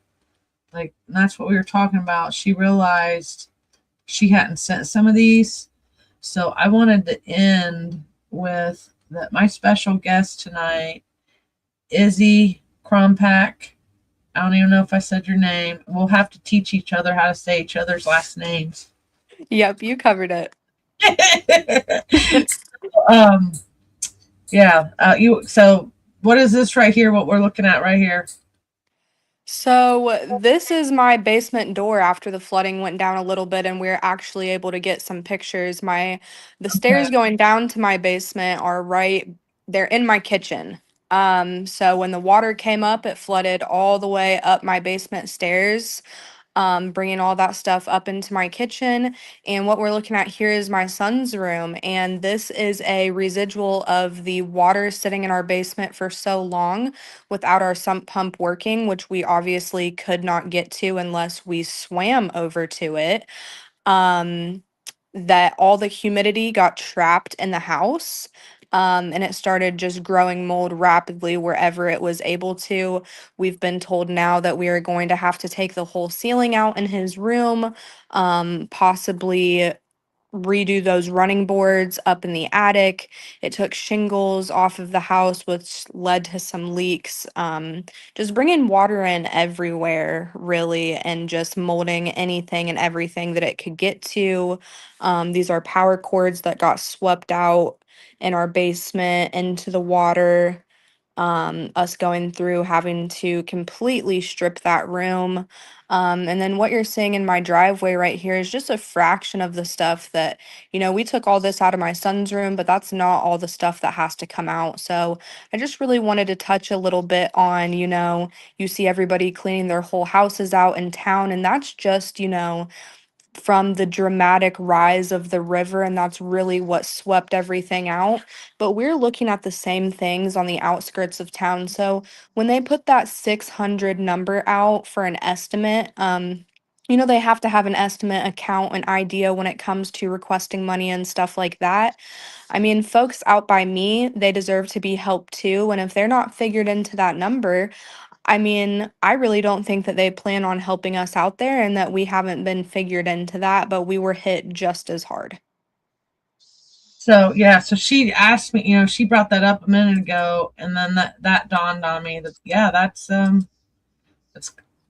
kind of what some folks are looking at. And then what, how old are you, Izzy? I'm 23. Okay, so you're just a little younger than my son. What's this right here? So this is the water that is still standing in our yard a week later because we have no drainage system, and I can send you an additional picture that I took of my ditches and stuff like that. No drainage systems out by us. And it kind of goes into zoning laws too, because we live directly next to a field next to us. And when you have those dips in the ground and when they have those planting permits to be able to plant all the way up next to your house and you have the ground dip like that, it also needs to come with some kind of draining system because you are going below the ground leveling itself, and that affects all the homes next to it. Okay, I'm just pointing something out while you were talking. And I'm sorry if I distracted you, but this right here, the fact that she's one of the people out in the county that needs help and needs help getting her house, drained, and just that side of town seemed to be hit really, really hard. And it's kind of crazy that they didn't give Ken any money for our county people. So I'm really sad about that. So now we got to help Izzy, folks. We got to help get some attention for Izzy and the folks like Izzy that are just outside. And would that be considered an unincorporated area in Madison County? Or is that considered Anderson? Or do you even know? Well, My address Address? is Anderson, Okay. and I So, would really hope that they're kind of thinking about that area because I watched a live that was posted the other night. I think that you maybe had reshared it, but it was somebody that is running for office and kind of introducing himself and talking about how he's heavily involved with Pendleton and the D1 district. And he was talking about how Pendleton wraps all the way around Anderson. It goes and over in parts by Chesterfield, and it really just wraps all the way around Anderson. And so when we're looking at that and we look at Anderson, versus where my house is at, you have to think that that is a pocket right in the middle of that. How can you not figure that into all the other areas that were affected? right. So, guys, ladies and gentlemen, stay tuned because that's something else that that's going to be like a developing story. She's going to continue being boots on the ground. She has a real passion and knack for helping get this information, and people seem to be, talking to her today. So that, that helps a lot out when we're trying to figure out who still needs help. So for tomorrow, there's really stuff you can do all day if you're not already involved with a group, or none of us, I'm not an organization, she's not an organization, none of my stuff is really considered a 501c3. I just feel like this is the right thing to do, and I don't want to see anybody else get left behind in my community. So that's what I'm here doing. And then tomorrow, this is part of the Anderson, Indiana Events and Chatter Network group. If you're not involved with us already, you should get on there and join up on the group. There's about 33K of us in the group, so I'm hoping that we can really make a dent in some of this stuff, and all of us can fight together to get like if we do stuff, we get people can get paid, because if you're not working, this is perfect labor jobs for people. So anyway, I need a couple laborers for the morning, 4 to 5, 6, 7, 8. If we could get 10, that'd be great. And then I got a garage that needs cleaned out. If anybody can do it tomorrow or Saturday or Sunday. Saturday, hopefully, if you can't do it tomorrow. And then Izzy's gonna pop back. Hopefully Izzy can help get some volunteers for that one.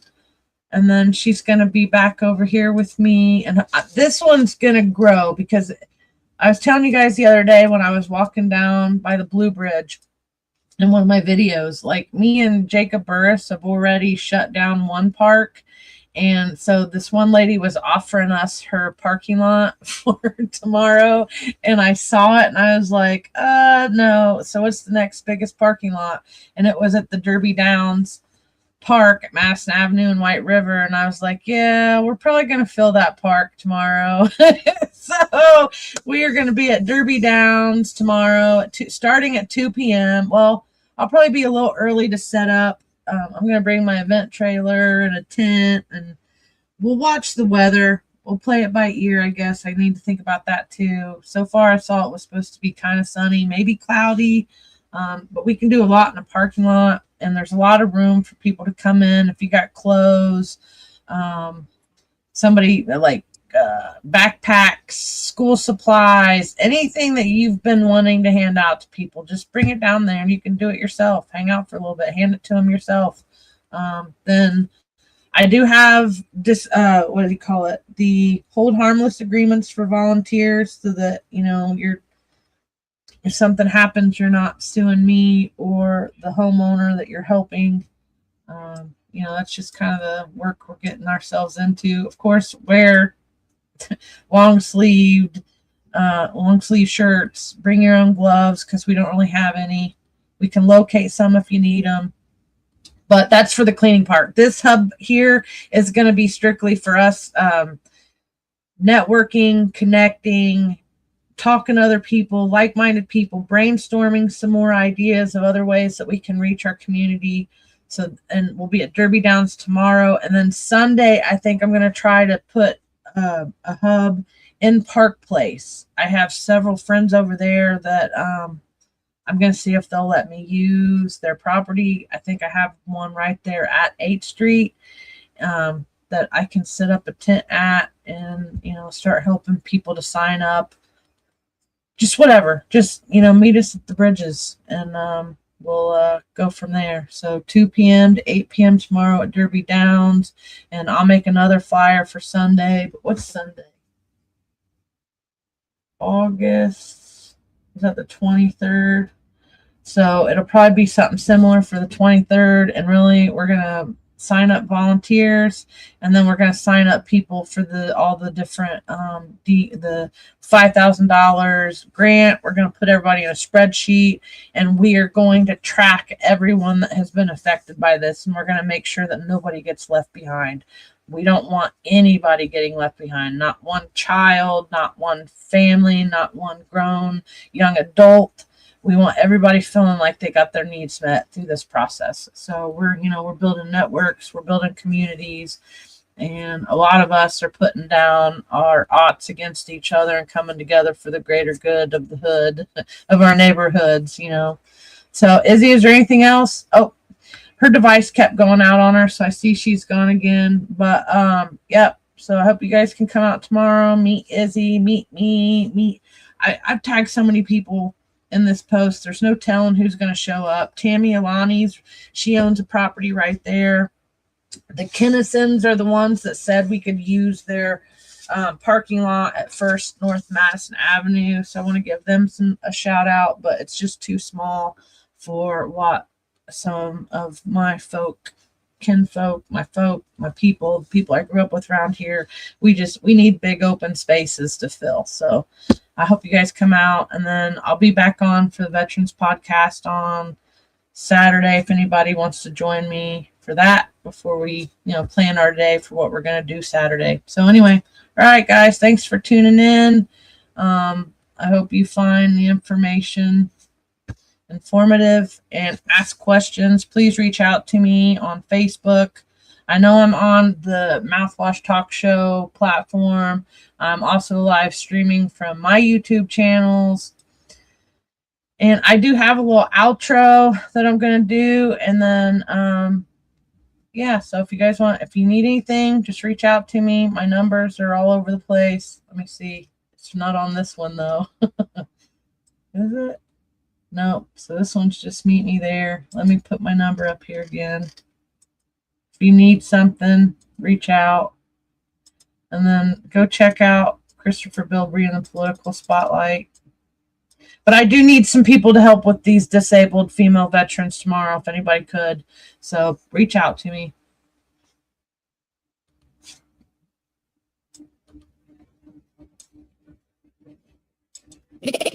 Nicole in all caps, live, raw, unfiltered, reality, uncut.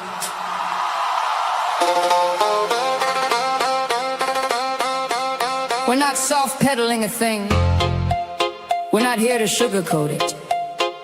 We're here to ask the hard questions, follow the paper trail, expose what gets buried, and talk about the issues affecting all of us, local, state, and national. From Madison County to the state of Indiana and beyond, accountability still matters. Transparency still matters. And the truth still matters. Make sure you like, share, subscribe, and follow the conversation on YouTube or Facebook. Heads up and call collaboration. Mouthwash Talk Show and the Chateau de Mars Hill production. And Nicole 46016.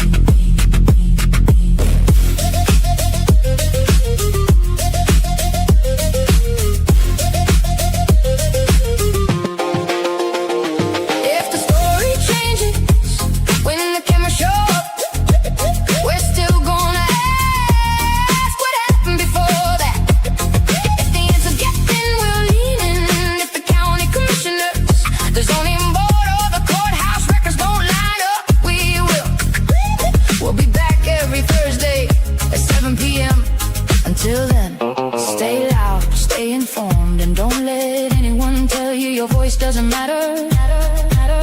This has been Nicole in all caps live. Good night, everybody.